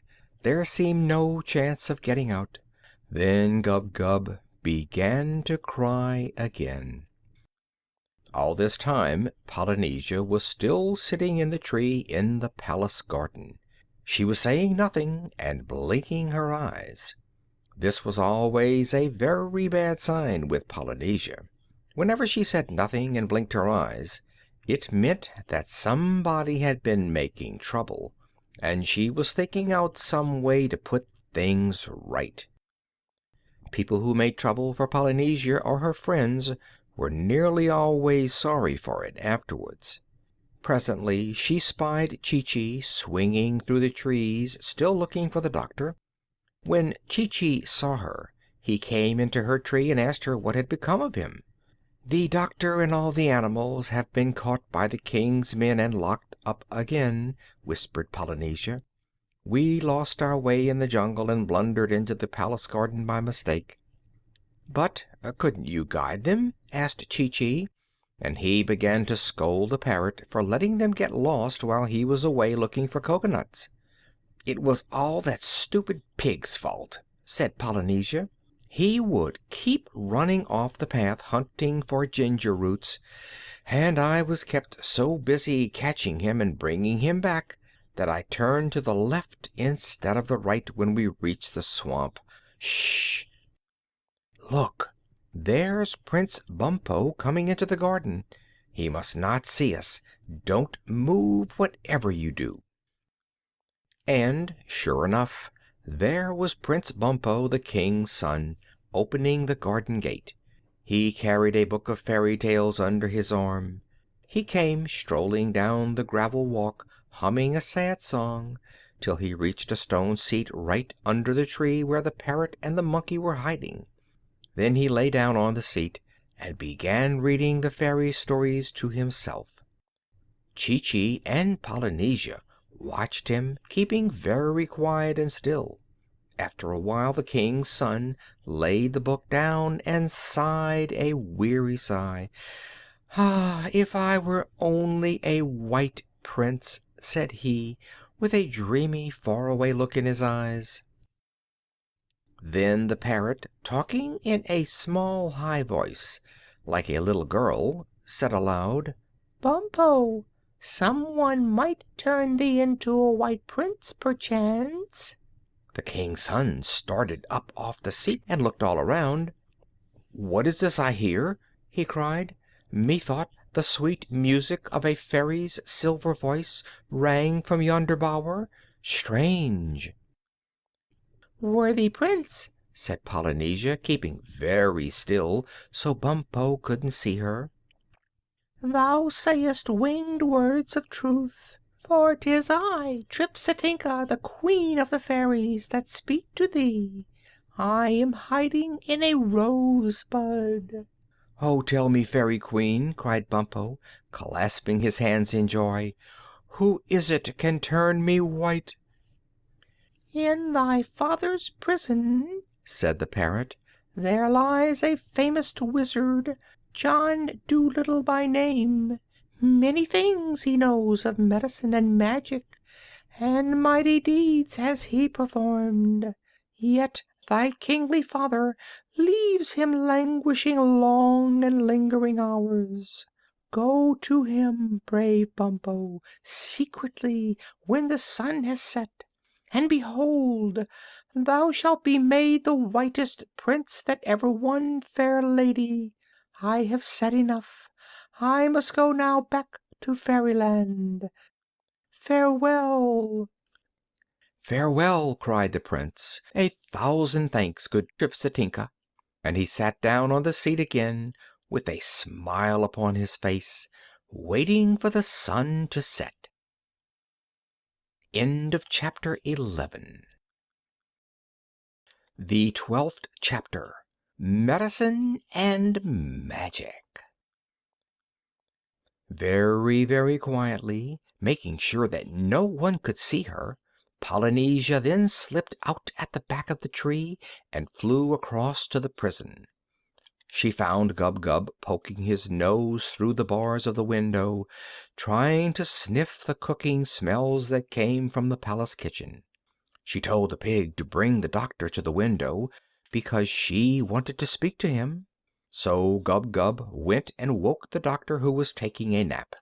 "Listen," whispered the parrot, when John Dolittle's face appeared. "Prince Bumpo is coming here tonight to see you, and you've got to find some way to turn him white. But be sure to make him promise you first that he will open the prison door and find a ship for you to cross the sea in." "That is all very well," said the doctor, "but it isn't so easy to turn a black man white. You speak as though he were a dress to be re-dyed. It's not so simple. Shall the leopard change his spots, or the Ethiopian his skin, you know?" "I don't know anything about that," said Polynesia impatiently. "But you must turn this man white. Think of a way. Think hard. You've got plenty of medicines left in your bag. He'll do anything for you if you change his color. It is your only chance to get out of prison." "Well, I suppose it might be possible," said the doctor. "Let me see." And he went to his medicine bag, murmuring something about liberated chlorine on animal pigment, perhaps zinc ointment as a temporary measure, spread thick. Well, that night Prince Bumpo came secretly to the doctor in prison and said to him, "White man, I am an unhappy prince. Years ago I went in search of the Sleeping Beauty, whom I had read of in a book, and having traveled through the world many days, I at last found her, and kissed the lady very gently to awaken her, as the book said I should. 'Tis true indeed that she awoke, but when she saw my face she cried out, 'Oh, he's black!' and she ran away, and wouldn't marry me, but went to sleep again somewhere else. So I came back full of sadness to my father's kingdom. Now I hear that you are a wonderful magician, and have many powerful potions, so I come to you for help. If you will turn me white, so that I may go back to the Sleeping Beauty, I will give you half my kingdom, and anything besides you ask." "Prince Bumpo," said the doctor, looking thoughtfully at the bottles in his medicine bag, "supposing I made your hair a nice blonde color, would not that do instead to make you happy?" "No," said Bumpo, "nothing else will satisfy me. I must be a white prince." "You know it is very hard to change the color of a prince," said the doctor. "One of the hardest things a magician can do. You only want your face white, do you not?" "Yes, that is all," said Bumpo, "because I shall be wearing armor and gauntlets of steel, like the other white princes, and ride on a horse." "Must your face be white all over?" asked the doctor. "Yes, all over," said Bumpo, "and I would like my eyes blue, too, but I suppose that would be very hard to do." "Yes, it would," said the doctor quickly. "Well, I will do what I can for you. You will have to be very patient, though. You know with some medicines you can never be very sure. I might have to try 2 or 3 times. You have a strong skin, yes? Well, that's all right. Now come over here by the light. Oh, but before I do anything, you must first go down to the beach and get a ship ready with food in it to take me across the sea. Do not speak a word of this to anyone, and when I have done as you ask, you must let me and all my animals out of prison. Promise, by the crown of Jolliginki." So the prince promised, and went away to get a ship ready at the seashore. When he came back and said that it was done, the doctor asked Dab Dab to bring a basin. Then he mixed a lot of medicines in the basin, and told Bumpo to dip his face in it. The prince leaned down and put his face in, right up to the ears. He held it there a long time, so long that the doctor seemed to get dreadfully anxious and fidgety, standing first on one leg and then on the other, looking at all the bottles he had used for the mixture, and reading the labels on them again and again. A strong smell filled the prison, like the smell of brown paper burning. At last the prince lifted his face up out of the basin, breathing very hard, and all the animals cried out in surprise, for the prince's face had turned as white as snow, and his eyes, which had been mud-colored, were a manly gray. When John Dolittle lent him a little looking-glass to see himself in, he sang for joy and began dancing around the prison. But the doctor asked him not to make so much noise about it, and when he had closed his medicine bag in a hurry, he told him to open the prison door. Bumpo begged that he might keep the looking-glass, as it was the only one in the kingdom of Jolliginki, and he wanted to look at himself all day long, but the doctor said he needed it to shave with. Then the prince, taking a bunch of copper keys from his pocket, undid the great double locks, and the doctor with all his animals ran as fast as they could down to the seashore, while Bumpo leaned against the wall of the empty dungeon, smiling after them happily, his big face shining like polished ivory in the light of the moon. When they came to the beach they saw Polynesia and Chi-Chi waiting for them on the rocks near the ship. "I feel sorry about Bumpo," said the doctor. "I'm afraid that medicine I used will never last. Most likely he will be as black as ever when he wakes up in the morning. That's one reason why I didn't like to leave the mirror with him. But then again, he might stay white. I had never used that mixture before. To tell the truth, I was surprised myself that it worked so well. But I had to do something, didn't I?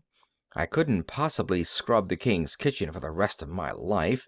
It's such a dirty kitchen. I could see it from the prison window. Well, well, poor Bumpo. "Oh, of course, he will know we were just joking with him," said the parrot. "They had no business to lock us up," said Dab Dab, wagging her tail angrily. "We never did them any harm. Serve him right if he does turn black again. I hope it's a dark black." "But he didn't have anything to do with it," said the doctor. "It was the king, his father, who had us locked up. It wasn't Bumpo's fault. I wonder if I ought to go back and apologize. Oh, well, I'll send him some candy when I get to Puddleby. And who knows, he may stay white after all." "The Sleeping Beauty would never have him even if he did," said Dab Dab. "He looked better the way he was, I thought. But he'd never be anything but ugly, no matter what color he was made." "Still, he had a good heart," said the doctor. "Romantic, of course, but a good heart. After all, handsome is as handsome does." "I don't believe the poor booby found the Sleeping Beauty at all," said Jip the dog. "Most likely he kissed some farmer's fat wife who was taking a snooze under an apple tree. Can't blame her for getting scared.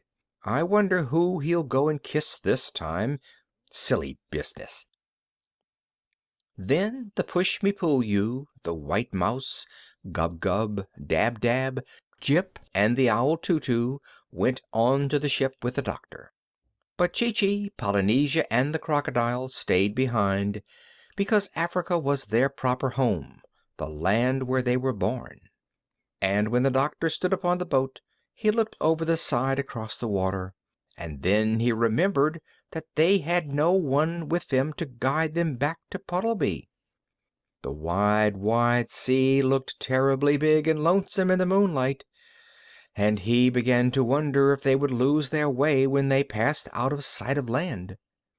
But even while he was wondering, they heard a strange whispering noise high in the air, coming through the night, and the animals all stopped saying good-bye and listened.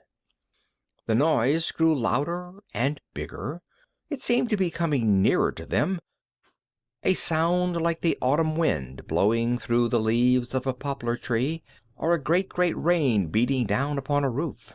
And Jip, with his nose pointing and his tail quite straight, said, "Birds! Millions of them! Flying fast, that's it!" And then they all looked up, and there, streaming across the face of the moon like a huge swarm of tiny ants, they could see thousands and thousands of little birds. Soon the whole sky seemed full of them, and still more kept coming, more and more. There were so many that for a little they covered the whole moon so it could not shine, and the sea grew dark and black, like when a storm cloud passes over the sun. And presently all these birds came down close, skimming over the water and the land, and the night sky was left clear above, and the moon shone as before. Still never a call, nor a cry, nor a song they made. No sound but this great rustling of feathers, which grew greater now than ever. When they began to settle on the sands, along the ropes of the ship, anywhere and everywhere except the trees, the doctor could see that they had blue wings and white breasts and very short feathered legs. As soon as they had all found a place to sit, suddenly there was no noise left anywhere. All was quiet, all was still. And in the silent moonlight John Dolittle spoke. "I had no idea that we had been in Africa so long. It will be nearly summer when we get home, for these are the swallows going back. Swallows, I thank you for waiting for us. It is very thoughtful of you. Now we need not be afraid that we will lose our way upon the sea. Pull up the anchor and set the sail." When the ship moved out upon the water, those who stayed behind, Chi-Chi, Polynesia, and the crocodile, grew terribly sad, for never in their lives had they known anyone they liked so well as Dr. Dolittle of Puddleby-on-the-Marsh. And after they had called good-bye to him again and again and again, they still stood there upon the rocks, crying bitterly and waving till the ship was out of sight. End of chapter 12. The 13th chapter, Red Sails and Blue Wings. Sailing homeward, the doctor's ship had to pass the coast of Barbary. This coast is the seashore of the Great Desert. It is a wild, lonely place, all sand and stones, but it was here that the Barbary pirates lived. These pirates, a bad lot of men, used to wait for sailors to be shipwrecked on their shores, and often if they saw a boat passing they would come out in their fast-sailing ships and chase it. When they caught a boat like this at sea, they would steal everything on it, and after they had taken the people off, they would sink the ship and sail back to Barbary, singing songs and feeling proud of the mischief they had done.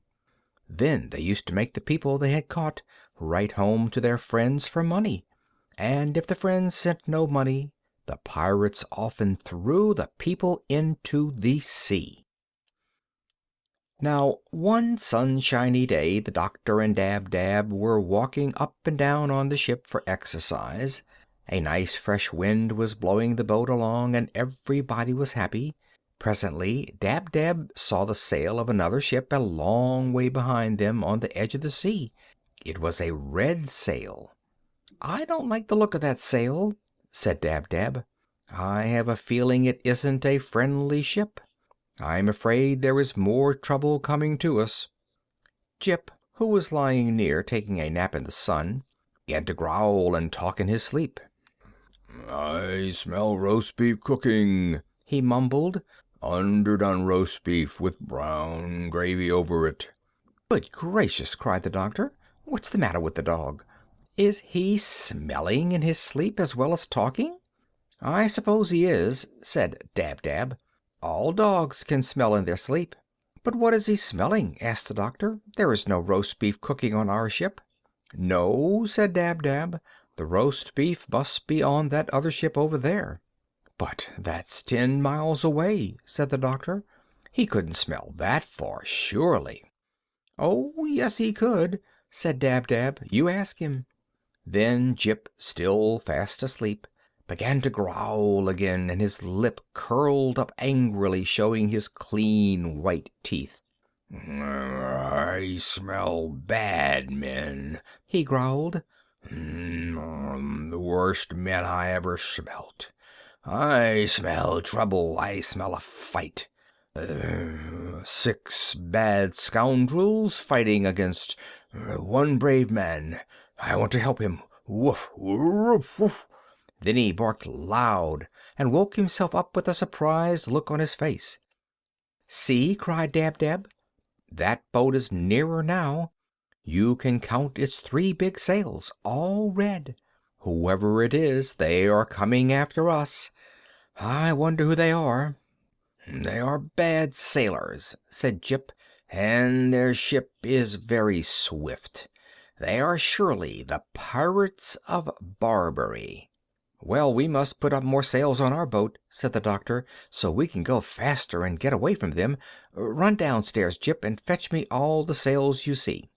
The dog hurried downstairs and dragged up every sail he could find. But even when these were all put up on the masts to catch the wind, the boat did not go nearly as fast as the pirates, which kept coming on behind, closer and closer. "This is a poor ship the Prince gave us," said Gub-Gub the pig. "The slowest he could find, I should think. Might as well try to win a race in a soup tureen as hope to get away from them in this old barge. Look how near they are now. You can see the mustaches on the faces of the men. 6 of them. What are we going to do?" Then the doctor asked Dab-Dab to fly up and tell the swallows that pirates were coming after them in a swift ship, and what should he do about it? When the swallows heard this, they all came down onto the doctor's ship, and they told him to unravel some pieces of long rope and make them into a lot of thin strings as quickly as he could. Then the ends of these strings were tied on to the front of the ship, and the swallows took hold of the strings with their feet and flew off, pulling the boat along. And although swallows are not very strong when only one or two are by themselves, it is different when there are a great lot of them together. And there, tied to the doctor's ship, were 1,000 strings, and 2,000 swallows were pulling on each string, all terribly swift flyers. And in a moment the doctor found himself traveling so fast he had to hold on to his hat with both hands, for he felt as though the ship itself were flying through waves that frothed and boiled with speed. And all the animals on the ship began to laugh and dance about in the rushing air, for when they looked back at the pirate ship they could see that it was growing smaller now instead of bigger. The red sails were being left far, far behind. End of chapter 13. The 14th chapter, The Rat's Warning. Dragging a ship through the sea is hard work, and after 2 or 3 hours the swallows began to get tired in the wings and short of breath. Then they sent a message down to the doctor to say that they would have to take a rest soon, and that they would pull the boat over to an island not far off and hide it in a deep bay till they had got breath enough to go on. And presently the doctor saw the island they had spoken of. It had a very beautiful, high, green mountain in the middle of it.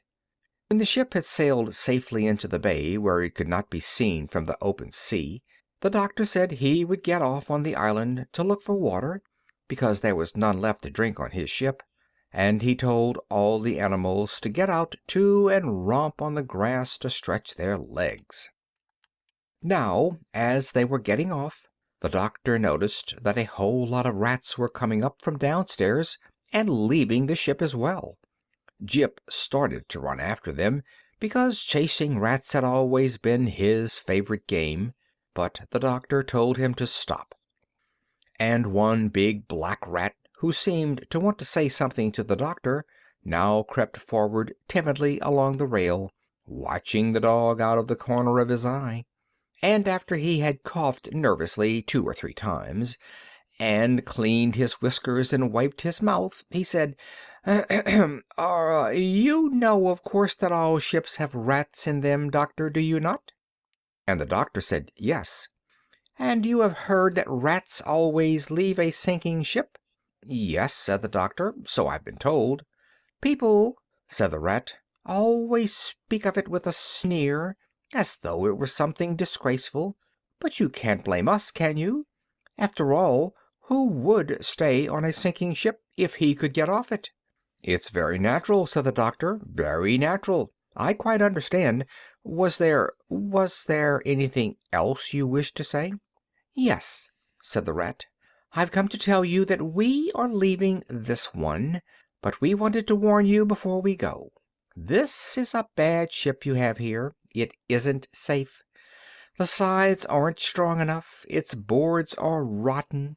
Before tomorrow night it will sink to the bottom of the sea." "But how do you know?" asked the doctor. "We always know," answered the rat. "The tips of our tails get that tingly feeling, like when your foot's asleep. This morning at 6 o'clock, while I was getting breakfast, my tail suddenly began to tingle. At first I thought it was my rheumatism coming back, so I went and asked my aunt how she felt. You remember her, the long piebald rat, rather skinny, who came to see you in Puddleby last spring with jaundice? Well, she said her tail was tingling like everything. Then we knew for sure that this boat was going to sink in less than 2 days, and we all made up our minds to leave it as soon as we got near enough to any land. It's a bad ship, Doctor. Don't sail in it any more, or you'll be surely drowned. Goodbye. We are now going to look for a good place to live on this island." "Goodbye," said the doctor, "and thank you very much for coming to tell me. Very considerate of you, very. Give my regards to your aunt. I remember her perfectly. Leave that rat alone, Jip. Come here, lie down." So then the doctor and all his animals went off, carrying pails and saucepans, to look for water on the island, while the swallows took their rest. "I wonder what is the name of this island," said the doctor, as he was climbing up the mountainside. "It seems a pleasant place. What a lot of birds there are!" "Why, these are the Canary Islands," said Dab-Dab. "Don't you hear the canaries singing?" The doctor stopped and listened. "Why, to be sure, of course," he said. "How stupid of me! I wonder if they can tell us where to find water." And presently the canaries, who had heard all about Dr. Dolittle from birds of passage, came and led him to a beautiful spring of cool, clear water, where the canaries used to take their bath, and they showed him lovely meadows where the birdseed grew, and all the other sights of their island. And the Push-me-pull-you was glad they had come, because he liked the green grass so much better than the dried apples he had been eating on the ship, and Gub-Gub squeaked for joy when he found a whole valley full of wild sugar-cane. A little later, when they had all had plenty to eat and drink, and were lying on their backs while the canaries sang for them, two of the swallows came hurrying up, very flustered and excited. "Doctor," they cried, "the pirates have come into the bay, and they've all got on to your ship. They are downstairs looking for things to steal. They have left their own ship with nobody on it. If you hurry and come down to the shore, you can get on to their ship, which is very fast, and escape, but you'll have to hurry." "That's a good idea," said the doctor. "Splendid." And he called his animals together at once, said good-bye to the canaries, and ran down to the beach. When they reached the shore they saw the pirate ship, with the 3 red sails standing in the water, and, just as the swallows had said, there was nobody on it. All the pirates were downstairs in the doctor's ship looking for things to steal. So John Dolittle told his animals to walk very softly, and they all crept on to the pirate ship. End of chapter 14. The 15th chapter. The Barbary Dragon. Everything would have gone all right if the pig had not caught a cold in his head while eating the damp sugar cane on the island. This is what happened. After they had pulled up the anchor without a sound, and were moving the ship very, very carefully out of the bay, Gub-Gub suddenly sneezed so loud that the pirates on the other ship came rushing upstairs to see what the noise was. As soon as they saw that the doctor was escaping, they sailed the other boat right across the entrance to the bay, so that the doctor could not get out into the open sea. Then the leader of these bad men, who called himself Ben Ali the Dragon, shook his fist at the doctor and shouted across the water, "Ha ha! You are caught, my fine friend. You were going to run off in my ship, eh? But you are not a good enough sailor to beat Ben Ali the Barbary Dragon. I want that duck you got, and the pig, too. We'll have pork chops and roast duck for supper tonight. And before I let you go home, you must make your friends send me a trunk full of gold." Poor Gub-Gub began to weep, and Dab-Dab made ready to fly to save her life. But the owl, Tutu, whispered to the doctor, "Keep him talking, doctor. Be pleasant to him. Our old ship is bound to sink soon. The rats said it would be at the bottom of the sea before tomorrow night, and the rats are never wrong. Be pleasant. till the ship sinks under him. Keep him talking." "What? Until tomorrow night?" said the doctor. "Well, I'll do my best. Let me see, what shall I talk about?" "Oh, let them come on," said Jip. "We can fight the dirty rascals. There are only 6 of them. Let them come on. I'd love to tell that collie next door when we get home that I had bitten a real pirate. Let 'em come. We can fight them." "But they have pistols and swords," said the doctor. "No, that would never do. I must talk to him. Look here, Ben Ali." But before the doctor could say any more, the pirates began to sail the ship nearer, laughing with glee, and saying one to another, "Who shall be the first to catch the pig?" Poor Gub-Gub was dreadfully frightened, and the Push-me-pull-you began to sharpen his horns for a fight by rubbing them on the mast of the ship, while Jip kept springing into the air and barking and calling Ben Ali bad names in dog language. But presently something seemed to go wrong with the pirates. They stopped laughing and cracking jokes. They looked puzzled. Something was making them uneasy. Then Ben Ali, staring down at his feet, suddenly bellowed, "Thunder and lightning! Men, the boat's leaking!" And then the other pirates peered over the side, and they saw that the boat was indeed getting lower and lower in the water. And one of them said to Ben Ali, "But surely if this old boat were sinking we should see the rats leaving it." And Jip shouted across from the other ship, "You great duffers! There are no rats there to leave. They left 2 hours ago. Ha ha to you, my fine friends!" But of course the men did not understand him. Soon the front end of the ship began to go down and down, faster and faster, till the boat looked almost as though it were standing on its head, and the pirates had to cling to the rails and the masts and the ropes and anything to keep from sliding off. Then the sea rushed roaring in and through all the windows and the doors, and at last the ship plunged right down to the bottom of the sea, making a dreadful gurgling sound, and the 6 bad men were left bobbing about in the deep water of the bay. Some of them started to swim for the shores of the island, while the others came and tried to get on the boat where the doctor was, but Jip kept snapping at their noses, so they were afraid to climb up the side of the ship. Then suddenly they all cried out in great fear, "The sharks! The sharks are coming! Let us get onto the ship before they eat us! Help! Help! The sharks! The sharks!" And now the doctor could see, all over the bay, the backs of big fishes swimming swiftly through the water.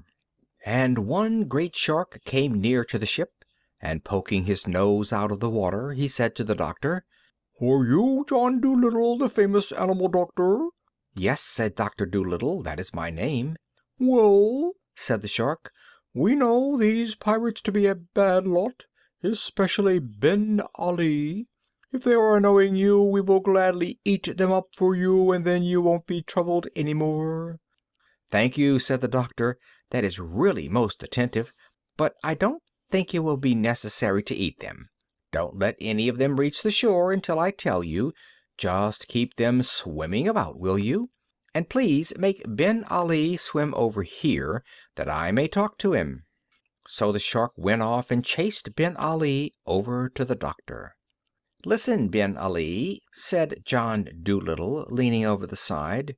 "You have been a very bad man, and I understand that you have killed many people.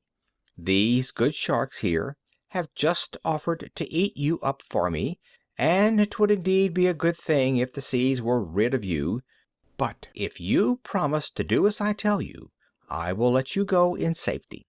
"What must I do?" asked the pirate, looking down sideways at the big shark who was smelling his leg under the water. "You must kill no more people," said the doctor. "You must stop stealing. You must never sink another ship. You must give up being a pirate altogether.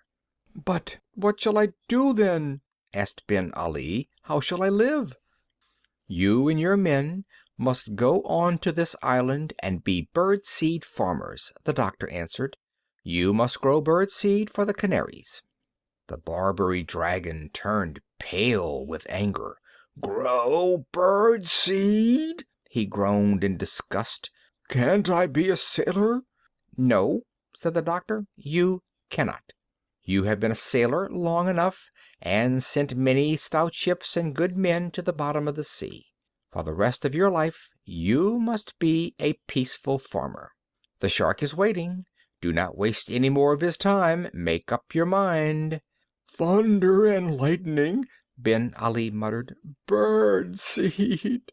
Then he looked down into the water again and saw the great fish smelling his other leg. "Very well," he said sadly. "We'll be farmers." "And remember," said the doctor, "that if you do not keep your promise, if you start killing and stealing again, I shall hear of it because the canaries will come and tell me. And be very sure that I will find a way to punish you. For though I may not be able to sail a ship as well as you, so long as the birds and the beasts and the fishes are my friends, I do not have to be afraid of a pirate chief, even though he called himself the Dragon of Barbary. Now go and be a good farmer and live in peace." Then the doctor turned to the big shark, and waving his hand, he said, "All right, let them swim safely to the land." End of chapter 15. The 16th chapter. Tutu the Listener. Having thanked the sharks again for their kindness, the doctor and his pets set off once more on their journey home in the swift ship with the 3 red sails. As they moved out into the open sea, the animals all went downstairs to see what their new boat was like inside, while the doctor leant on the rail at the back of the ship with a pipe in his mouth, watching the Canary Islands fade away in the blue dusk of the evening. While he was standing there wondering how the monkeys were getting on, and what his garden would look like when he got back to Puddleby, Dab Dab came tumbling up the stairs, all smiles and full of news. "Doctor," she cried, "this ship of the pirates is simply beautiful, absolutely. The beds downstairs are made of primrose silk, with hundreds of big pillows and cushions. There are thick, soft carpets on the floors. The dishes are made of silver, and there are all sorts of good things to eat and drink, special things. The larder, well, it's just like a shop, that's all. You never saw anything like it in your life. Just think, they kept 5 different kinds of sardines, those men. Come and look. Oh, and we found a little room down there with the door locked, and we are all crazy to get in and see what's inside. Jip says it must be where the pirates kept their treasure, but we can't open the door. Come down and see if you can let us in." So the doctor went downstairs, and he saw that it was indeed a beautiful ship. He found the animals gathered round a little door, all talking at once, trying to guess what was inside. The doctor turned the handle, but it wouldn't open. Then they all started to hunt for the key. They looked under the mat. They looked under all the carpets. They looked in all the cupboards and drawers and lockers, in the big chests in the ship's dining room. They looked everywhere. While they were doing this, they discovered a lot of new and wonderful things that the pirates must have stolen from other ships. Cashmere shawls as thin as a cobweb, embroidered with flowers of gold, jars of fine tobacco from Jamaica, carved ivory boxes full of Russian tea, an old violin with a string broken and a picture on the back, a set of big chessmen carved out of coral and amber, a walking stick which had a sword inside it when you pulled the handle, 6 wine glasses with turquoise and silver round the rims, and a lovely great sugar bowl made of mother of pearl. But nowhere in the whole boat could they find a key to fit that lock. So they all came back to the door, and Jip peered through the keyhole, but something had been stood against the wall on the inside, and he could see nothing. While they were standing around, wondering what they should do, the owl, Tutu, suddenly said, "Shh! Listen! I do believe there's someone in there." They all kept still a moment. Then the doctor said, "You must be mistaken, Tutu. I don't hear anything." "I'm sure of it," said the owl. "Shh! There it is again. Don't you hear that?" "No, I do not," said the doctor. "What kind of a sound is it?" "I hear the noise of someone putting his hand in his pocket," said the owl. "But that makes hardly any sound at all," said the doctor. "You couldn't hear that out here." "Pardon me, but I can," said Tutu. "I tell you there is someone on the other side of that door putting his hand in his pocket. Almost everything makes some noise, if your ears are only sharp enough to catch it. Bats can hear a mole walking in his tunnel under the earth, and they think they're good hearers. But we owls can tell you, using only one ear, the color of a kitten from the way it winks in the dark." "Well, well," said the doctor, "you surprise me. That's very interesting. Listen again and tell me what he's doing now." "I'm not sure yet," said Tutu, "if it's a man at all. Maybe it's a woman. Lift me up and let me listen at the keyhole, and I'll soon tell you." So the doctor lifted the owl up and held him close to the lock of the door. After a moment Tutu said, "Now he's rubbing his face with his left hand. It is a small hand and a small face. It might be a woman. No, now he pushes his hair back off his forehead. It's a man, all right." "Women sometimes do that," said the doctor. "True," said the owl, "but when they do, their long hair makes quite a different sound. Shh! Make that fidgety pig keep still. Now all hold your breath a moment so I can listen well. This is very difficult, what I'm doing now, and the pesky door is so thick. Shh! Everybody quite still. Shut your eyes and don't breathe." Tutu leaned down and listened again, very hard and long. At last he looked up into the doctor's face and said, "The man in there is unhappy. He weeps. He has taken care not to blubber or sniffle, lest we should find out that he is crying, but I heard quite distinctly the sound of a tear falling on his sleeve." "How do you know it wasn't a drop of water falling off the ceiling on him?" asked Gub-Gub. "Pshaw! Such ignorance!" sniffed Tutu. "A drop of water falling off the ceiling would have made 10 times as much noise." "Well," said the doctor, "if the poor fellow's unhappy, we've got to get in and see what's the matter with him. Find me an axe and I'll chop the door down." End of chapter 16. The 17th chapter. The Ocean Gossips. Right away an axe was found, and the doctor soon chopped a hole in the door big enough to clamber through. At first he could see nothing at all, it was so dark inside, so he struck a match. The room was quite small, no window, the ceiling low. For furniture there was only one little stool. All round the room big barrels stood against the wall, fastened at the bottom so they wouldn't tumble with the rolling of the ship. And above the barrels pewter jugs of all sizes hung from wooden pegs.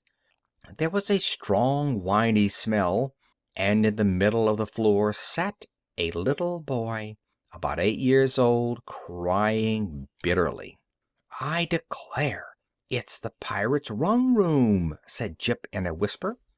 "Yes, very rum," said Gub-Gub. "The smell makes me giddy." The little boy seemed rather frightened to find a man standing there before him, and all those animals staring in through the hole in the broken door. But as soon as he saw John Dolittle's face by the light of the match, he stopped crying and got up. "You aren't one of the pirates, are you?" he asked. And when the doctor threw back his head and laughed long and loud, the little boy smiled too and came and took his hand. "You laugh like a friend," he said, "not like a pirate. Could you tell me where my uncle is?" "I'm afraid I can't," said the doctor. "When did you last see him?" "It was the day before yesterday," said the boy. "I and my uncle were out fishing in our little boat when the pirates came and caught us. They sunk our fishing boat and brought us both onto the ship. They told my uncle that they wanted him to be a pirate like them, for he was clever at sailing a ship in all weathers, but he said he didn't want to be a pirate, because killing people and stealing was no work for a good fisherman to do. Then the leader, Ben Ali, got very angry and gnashed his teeth, and said they would throw my uncle into the sea if he didn't do as they said. They sent me downstairs, and I heard the noise of a fight going on above, and when they let me come up again next day, my uncle was nowhere to be seen. I asked the pirates where he was, but they wouldn't tell me. I am very much afraid they threw him into the sea and drowned him." And the little boy began to cry again. "Well, now, wait a minute," said the doctor. "Don't cry. Let's go and have tea in the dining room, and we'll talk it over. Maybe your uncle is quite safe all the time. You don't know that he was drowned, do you? And that's something. Perhaps we can find him for you. First, we'll go and have tea with strawberry jam, and then we will see what can be done." All the animals had been standing around listening with great curiosity, and when they had gone into the ship's dining room and were having tea, Dab came up behind the doctor's chair and whispered, "Ask the porpoises if the boy's uncle was drowned. They'll know." "All right," said the doctor, taking a second piece of bread and jam. "What are those funny clicking noises you were making with your tongue?" asked the boy. "Oh, I just said a couple of words in duck language," the doctor answered. "This is Dab, one of my pets." "I didn't even know that ducks had a language," said the boy. "Are all these other animals your pets, too? What is that strange-looking thing with two heads?" "Shh!" the doctor whispered. "That is the push-me-pull-you. Don't let him see we're talking about him. He gets so dreadfully embarrassed. Tell me, how did you come to be locked up in that little room?" "The pirates shut me in there when they were going off to steal things from another ship. When I heard someone chopping on the door, I didn't know who it could be. I was very glad to find it was you. Do you think you will be able to find my uncle for me?" "Well, we are going to try very hard," said the doctor. "Now, what was your uncle like to look at?" "He had red hair," the boy answered, "very red hair, and the picture of an anchor tattooed on his arm. He was a strong man, a kind uncle, and the best sailor in the South Atlantic. His fishing boat was called the Saucy Sally, a cutter-rigged sloop." "What's cutter-rigged sloop?" whispered Gub, turning to Jip. "Shh! That's the kind of ship the man had," said Jip. "Keep still, can't you?" "Oh," said the pig, "is that all? I thought it was something to drink." So the doctor left the boy to play with the animals in the dining room, and went upstairs to look for passing porpoises. And soon a whole school came dancing and jumping through the water on their way to Brazil. When they saw the doctor leaning on the rail of his ship, they came over to see how he was getting on. And the doctor asked them if they had seen anything of a man with red hair and an anchor tattooed on his arm. "Do you mean the master of the Saucy Sally?" asked the porpoises. "Yes," said the doctor, "that's the man. Has he been drowned?" "His fishing sloop was sunk," said the porpoises, "for we saw it lying on the bottom of the sea, but there was nobody inside it, because we went and looked." "His little nephew is on the ship with me here," said the doctor, "and he is terribly afraid that the pirates threw his uncle into the sea. Would you be so kind as to find out for me for sure whether he has been drowned or not?" "Oh, he isn't drowned," said the porpoises. "If he were, we would be sure to have heard of it from the deep-sea decapods. We hear all the salt water news." The shellfish call us the ocean gossips. No, tell the boy we are sorry we do not know where his uncle is, but we are quite certain he hasn't been drowned in the sea."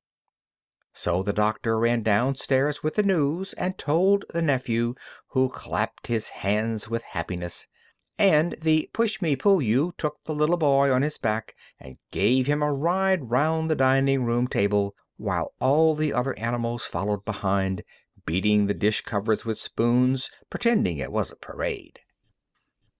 End of chapter 17. The 18th chapter, Smells. "Your uncle must now be found," said the doctor. "That is the next thing, now that we know he wasn't thrown into the sea." Then Dab-Dab came up to him again and whispered, "Ask the eagles to look for the man. No living creature can see better than an eagle.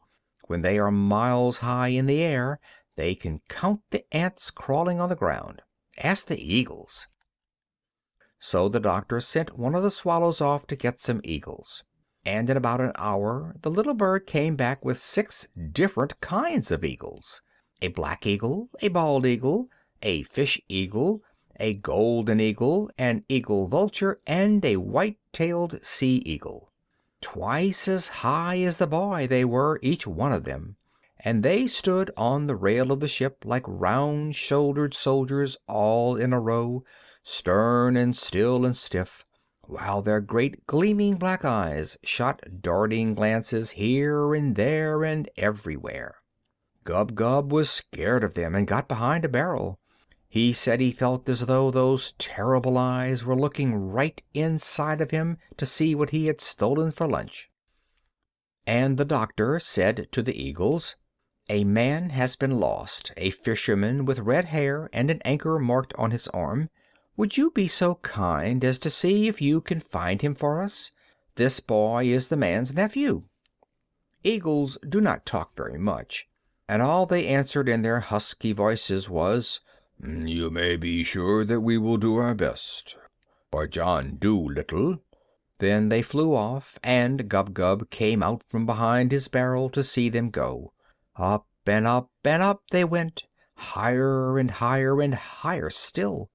Then, when the doctor could only just see them, they parted company and started going off all different ways, north, east, south, and west, looking like tiny grains of black sand creeping across the wide blue sky. "My gracious!" said Gub-Gub in a hushed voice. "What a height! I wonder they don't scorch their feathers, so near the sun." They were gone a long time, and when they came back it was almost night. And the eagles said to the doctor, "We have searched all the seas and all the countries and all the islands and all the cities and all the villages in this half of the world, but we have failed. In the main street of Gibraltar we saw 3 red hares lying on a wheelbarrow before a baker's door. But they were not the hairs of a man. They were the hairs of a fur coat. Nowhere, on land or water, could we see any sign of this boy's uncle, and if we could not see him, then he is not to be seen. For John Dolittle we have done our best." Then the 6 great birds flapped their big wings and flew back to their homes in the mountains and the rocks. "Well," said Dab-Dab after they had gone, "what are we going to do now? The boy's uncle must be found. There's no 2 ways about that. The lad isn't old enough to be knocking around the world by himself. Boys aren't like ducklings. They have to be taken care of till they're quite old. I wish Chee-Chee were here. He would soon find the man. Good old Chee-Chee. I wonder how he's getting on." "If we only had Polynesia with us," said the White Mouse, "she would soon think of some way. Do you remember how she got us all out of prison the second time? My, but she was a clever one." "I don't think so much of those eagle fellows," said Jip. "They're just conceited. They may have very good eyesight and all that, but when you ask them to find a man for you they can't do it. and they have the cheek to come back and say that nobody else could do it. They're just conceited, like that collie in Puddleby. And I don't think a whole lot of those gossipy old porpoises either. All they could tell us was that the man isn't in the sea. We don't want to know where he isn't. We want to know where he is." "Oh, don't talk so much," said Gub-Gub. "It's easy to talk, but it isn't so easy to find a man when you have got the whole world to hunt in. Maybe the fisherman's hair has turned white, worrying about the boy, and that was why the eagles didn't find him. You don't know everything. You're just talking. You're not doing anything to help. You couldn't find the boy's uncle any more than the eagles could. You couldn't do as well." "Couldn't I?" said the dog. "That's all you know, you stupid piece of warm bacon. I haven't begun to try yet, have I? You wait and see." Then Jip went to the doctor and said, "Ask the boy if he has anything in his pockets that belonged to his uncle, will you please?" So the doctor asked him, and the boy showed them a gold ring, which he wore on a piece of string around his neck because it was too big for his finger. He said his uncle gave it to him when they saw the pirates coming. Jip smelt the ring and said, "That's no good. Ask him if he has anything else that belonged to his uncle." Then the boy took from his pocket a great big red handkerchief and said, "This was my uncle's too." As soon as the boy pulled it out, Jip shouted, "Snuff, by jingo! Black rappy snuff. Don't you smell it? His uncle took snuff. Ask him, doctor." The doctor questioned the boy again, and he said, "Yes, my uncle took a lot of snuff." "Fine," said Jip. "The man's as good as found. 'Twill be as easy as stealing milk from a kitten. Tell the boy I'll find his uncle for him in less than a week. Let us go upstairs and see which way the wind is blowing." "But it's dark now," said the doctor. "You can't find him in the dark." "I don't need any light to look for a man who smells of black rappy snuff," said Jip as he climbed the stairs. "If the man had a hard smell like string now, or hot water, it would be different. But snuff? Tut, tut." "Does hot water have a smell?" asked the doctor. "Certainly it has," said Jip. "Hot water smells quite different from cold water. It is warm water or ice that has the really difficult smell. Why, I once followed a man for 10 miles on a dark night by the smell of the hot water he had used to shave with, for the poor fellow had no soap. Now then, let us see which way the wind is blowing. Wind is very important in long-distance smelling. It mustn't be too fierce a wind, and of course it must blow the right way. A nice, steady, damp breeze is the best of all. Ha! The wind is from the north." Then Jip went up to the front of the ship and smelt the wind, and he started muttering to himself. Tar, Spanish onions, kerosene oil, wet raincoats, crushed laurel leaves, rubber burning, lace curtains being washed. No, my mistake, lace curtains hanging out to dry. And foxes, hundreds of 'em, cubs, and... "Can you really smell all those different things in this one wind?" asked the doctor. "Why, of course," said Jip. "And those are only a few of the easy smells, the strong ones. Any mongrel could smell those with a cold in his head. Wait now, and I'll tell you some of the harder scents that are coming on the wind. A few of the dainty ones." Then the dog shut his eyes tight, poked his nose straight up in the air, and sniffed hard with his mouth half open. For a long time he said nothing. He kept as still as a stone. He hardly seemed to be breathing at all. When at last he began to speak, it sounded almost as though he were singing sadly in a dream. "Bricks," he whispered very low. "Old yellow bricks, crumbling with age in a garden wall. The sweet breath of young cows standing in a mountain stream. The lead roof of a dovecote, or perhaps a granary, with a midday sun on it, black kid gloves lying in a bureau drawer of walnut wood, a dusty road with a horse's drinking trough beneath the sycamores, little mushrooms bursting through the rotten leaves, and... "Any parsnips?" asked Gub-Gub. "No," said Jip. "You always think of things to eat. No parsnips whatever, and no snuff.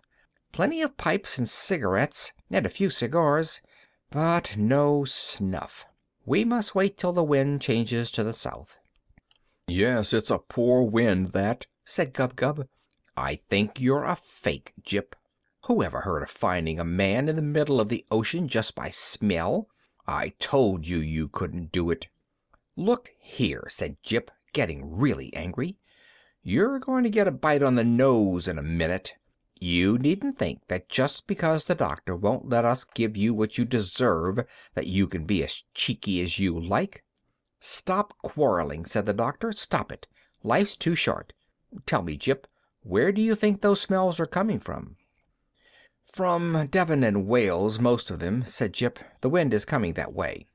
"Well, well," said the doctor. "You know, that's really quite remarkable. Quite. I must make note of that for my new book. I wonder if you could train me to smell as well as that. But no, perhaps I'm better off the way I am. Enough is as good as a feast, they say. Let's go down to supper. I'm quite hungry." "So am I," said Gub-Gub. End of chapter 18. The 19th chapter, The Rock. Up they got early next morning, out of the silken beds, and they saw that the sun was shining brightly, and that the wind was blowing from the south. Jip smelt the south wind for half an hour. Then he came to the doctor, shaking his head. "I smell no snuff yet," he said. "We must wait till the wind changes to the east." But even when the east wind came at 3 o'clock that afternoon, the dog could not catch the smell of snuff. The little boy was terribly disappointed and began to cry again, saying that no one seemed to be able to find his uncle for him. But all Jip said to the doctor was, "Tell him that when the wind changes to the west, I'll find his uncle, even though he be in China, so long as he is still taking black rappee snuff." 3 days they had to wait before the west wind came. This was on a Friday morning, early, just as it was getting light. A fine rainy mist lay on the sea like a thin fog, and the wind was soft and warm and wet. As soon as Jip awoke, he ran upstairs and poked his nose in the air. Then he got most frightfully excited and rushed down again to wake the doctor up. "Doctor!" he cried, "I've got it! Doctor, doctor, wake up! Listen! I've got it! The wind's from the west, and it smells of nothing but snuff. Come upstairs and start the ship, quick!" So the doctor tumbled out of bed and went to the rudder to steer the ship. "Now I'll go up to the front," said Jip, "and you watch my nose. Whichever way I point it, you turn the ship the same way. The man cannot be far off, with the smell as strong as this, and the wind's all lovely and wet. Now watch me." So all that morning Jip stood in the front part of the ship, sniffing the wind and pointing the way for the doctor to steer, while all the animals and the little boy stood round with their eyes wide open, watching the dog in wonder. About lunch-time Jip asked Dab-Dab to tell the doctor that he was getting worried and wanted to speak to him. So Dab-Dab went and fetched the doctor from the other end of the ship, and Jip said to him, "The boy's uncle is starving. We must make the ship go as fast as we can." "How do you know he is starving?" asked the doctor. "Because there is no other smell in the west wind but snuff," said Jip. "If the man were cooking or eating food of any kind, I would be bound to smell it too. But he hasn't even fresh water to drink. All he is taking is snuff, in large pinches. We are getting nearer to him all the time, because the smell grows stronger every minute. But make the ship go as fast as you can. for I am certain that the man is starving." "All right," said the doctor, and he sent Dab to ask the swallows to pull the ship, the same as they had done when the pirates were chasing them. So the stout little birds came down and once more harnessed themselves to the ship. And now the boat went bounding through the waves at a terrible speed. It went so fast that the fishes in the sea had to jump for their lives to get out of the way and not be run over. And all the animals got tremendously excited, and they gave up looking at Jip and turned to watch the sea in front, to spy out any land or islands where the starving man might be. But hour after hour went by, and still the ship went rushing on, over the same flat sea, and no land anywhere came in sight. And now the animals gave up chattering, and sat around silent, anxious, and miserable. The little boy again grew sad, and on Jip's face there was a worried look. At last, late in the afternoon, just as the sun was going down, the owl Tutu, who was perched on the tip of the mast, suddenly startled them all by crying out at the top of his voice, "Jip! Jip! I see a great rock in front of us. Look, way out there where the sky and the water meet. See the sunshine on it, like gold? Is the smell coming from there?" And Jip called back, "Yes, that's it. That is where the man is. At last, at last!" And when they got nearer they could see that the rock was very large as a big field. No trees grew on it, no grass, nothing. The great rock was as smooth and as bare as the back of a tortoise. Then the doctor sailed the ship right round the rock, but nowhere on it could a man be seen. All the animals screwed up their eyes and looked as hard as they could, and John Dolittle got a telescope from downstairs. But not one living thing could they spy, not even a gull, nor a starfish, nor a shred of seaweed. They all stood still, listening, straining their ears for any sound, but the only noise they heard was the gentle lapping of the little waves against the sides of the ship. Then they all started calling, "Hello there! Hello!" till their voices were hoarse. But only the echo came back from the rock, and the little boy burst into tears and said, "I am afraid I shall never see my uncle any more. What shall I tell them when I get home?" But Jip called to the doctor, "He must be there. He must. He must. The smell goes no further. He must be there, I tell you. Sail the ship close to the rock and let me jump out of it." So the doctor brought the ship as close as he could and let down the anchor. Then he and Jip got out of the ship onto the rock. Jip at once put his nose down close to the ground and began to run all over the place. Up and down he went, back and forth, zigzagging, twisting, doubling, and turning, and everywhere he went the doctor ran behind him, close at his heels, till he was terribly out of breath. At last Jip let out a great bark and sat down, and when the doctor came running up to him, he found the dog staring into a big, deep hole in the middle of the rock. "The boy's uncle is down there," said Jip quietly. "No wonder those silly eagles couldn't see him. It takes a dog to find a man." So the doctor got down into the hole, which seemed to be a kind of cave or tunnel running a long way under the ground. Then he struck a match and started to make his way along the dark passage, with Jip following behind. The doctor's match soon went out, and he had to strike another and another and another. At last the passage came to an end, and the doctor found himself in a kind of tiny room with walls of rock, and there, in the middle of the room, his head resting on his arms, lay a man with very red hair, fast asleep. Jip went up and sniffed at something lying on the ground beside him. The doctor stooped and picked it up. It was an enormous snuff-box, and it was full of black rapee. End of chapter 19. The 20th chapter. The Fisherman's Town. Gently then, very gently, the doctor woke the man up. But just at that moment the match went out again, and the man thought it was Ben Ali coming back, and he began to punch the doctor in the dark. But when John Dolittle told him who it was, and that he had his little nephew safe on his ship, the man was tremendously glad, and said he was sorry he had fought the doctor. He had not hurt him much, though, because it was too dark to punch properly. Then he gave the doctor a pinch of snuff. And the man told how the Barbary dragon had put him onto this rock and left him there, when he wouldn't promise to become a pirate, and how he used to sleep down in this hole because there was no house on the rock to keep him warm. And then he said, "For 4 days I have had nothing to eat or drink. I have lived on snuff." "There you are," said Jip. "What did I tell you?" So they struck some more matches and made their way out through the passage into the daylight, and the doctor hurried the man down to the boat to get some soup.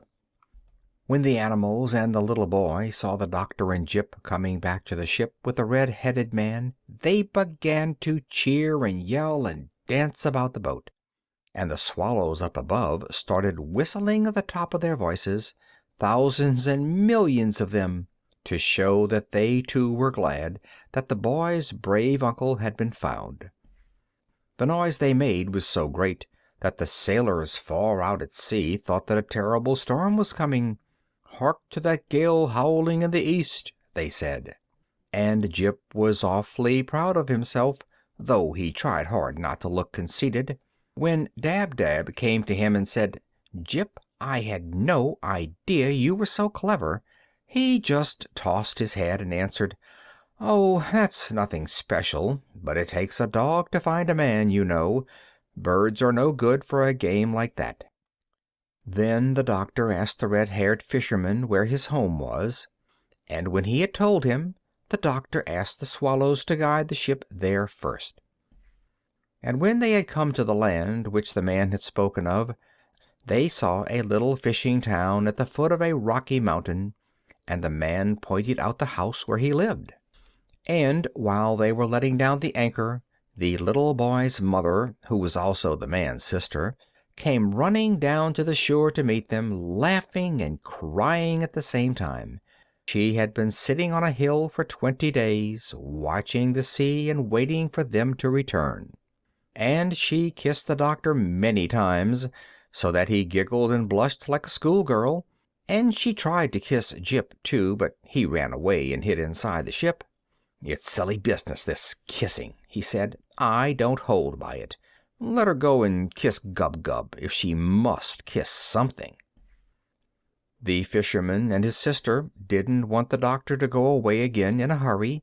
They begged him to spend a few days with them, so John Dolittle and his animals had to stay at their house a whole Saturday and Sunday and half of Monday. And all the little boys of the fishing village went down to the beach and pointed at the great ship anchored there and said to one another in whispers, "Look, that was a pirate ship, Ben Ali's, the most terrible pirate that ever sailed the 7 seas. That old gentleman with the high hat, who's staying up at Mrs. Trevelyan's, he took the ship away from the Barbary dragon and made him into a farmer. Who'd have thought it of him? Him so gentle like and all. Look at the great red sails. Ain't she the wicked-looking ship? And fast? My!" And all those 2 days and a half that the doctor stayed at the little fishing town, the people kept asking him out to teas and luncheons and dinners and parties. All the ladies sent him boxes of flowers and candies, and the village band played tunes under his window every night. At last the doctor said, "Good people, I must go home now. You have really been most kind. I shall always remember it, but I must go home, for I have things to do." Then, just as the doctor was about to leave, the mayor of the town came down the street and a lot of other people in grand clothes with him, and the mayor stopped before the house where the doctor was living, and everybody in the village gathered round to see what was going to happen. After 6 page boys had blown on shining trumpets to make the people stop talking, the doctor came out onto the steps, and the mayor spoke. "Dr. John Dolittle," said he, "it is a great pleasure for me to present to the man who rid the seas of the Dragon of Barbary this little token from the grateful people of our worthy town." And the mayor took from his pocket a little tissue paper packet, and opening it, he handed to the doctor a perfectly beautiful watch with real diamonds in the back. Then the mayor pulled out of his pocket a still larger parcel and said, "Where is the dog?" Then everybody started to hunt for Jip, and at last Dab Dab found him on the other side of the village in a stable yard, where all the dogs of the countryside were standing around him, speechless with admiration and respect.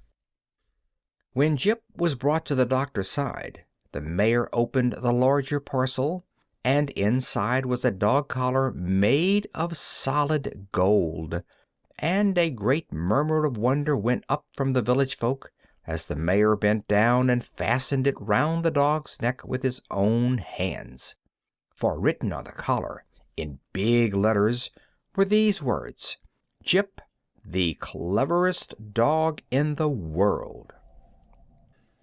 Then the whole crowd moved down to the beach to see them off, and after the red-haired fisherman and his sister and the little boy had thanked the doctor and his dog over and over and over again, the great swift ship with the red sails was turned once more towards Puddleby, and they sailed out to sea, while the village band played music on the shore. End of chapter 20. The last chapter, Home Again. March winds had come and gone, April showers were over, May's buds had opened into flower, and the June sun was shining on the pleasant fields when John Dolittle at last got back to his own country. But he did not yet go home to Puddleby.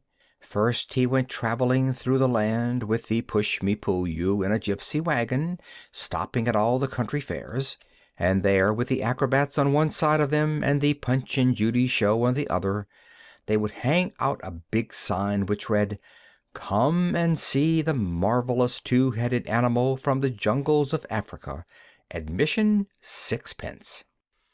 And the push-me-pull-you would stay inside the wagon, while the other animals would lie about underneath. The doctor sat in a chair in front, taking the 6d and smiling on the people as they went in, and Dab Dab was kept busy all the time, scolding him because he would let the children in for nothing when she wasn't looking. And menagerie keepers and circus men came and asked the doctor to sell them the strange creature, saying they would pay a tremendous lot of money for him, but the doctor always shook his head and said, "No, the push-me-pull-you shall never be shut up in a cage. He shall be free always to come and go like you and me."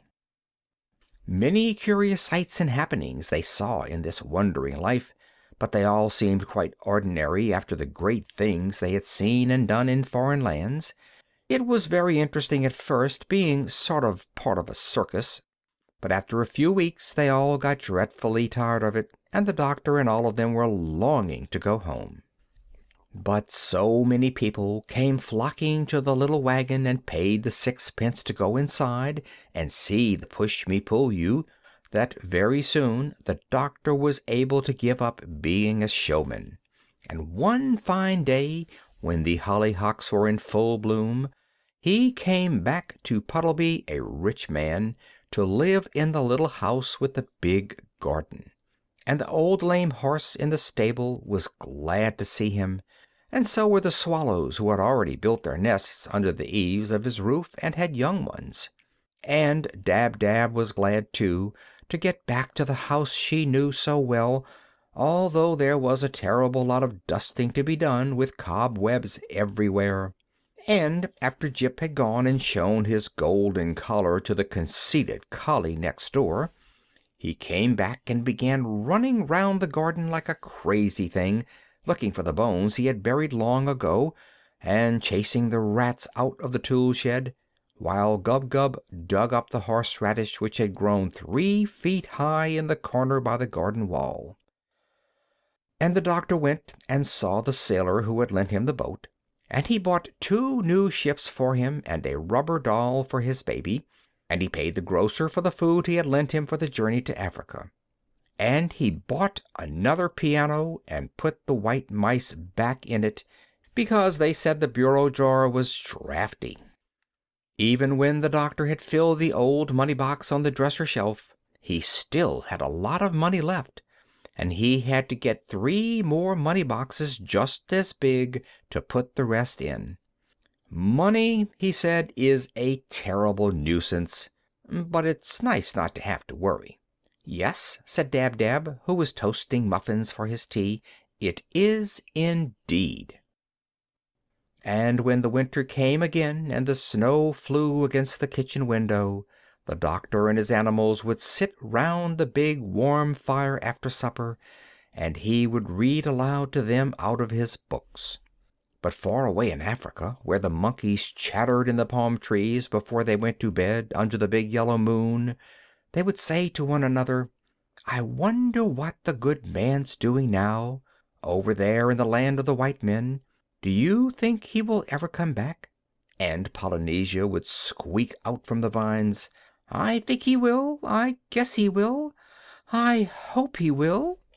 And then the crocodile would grunt up at them from the black mud of the river, "I'm sure he will. Go to sleep." End of chapter 21. End of The Story of Dr. Dolittle by Hugh Lofting.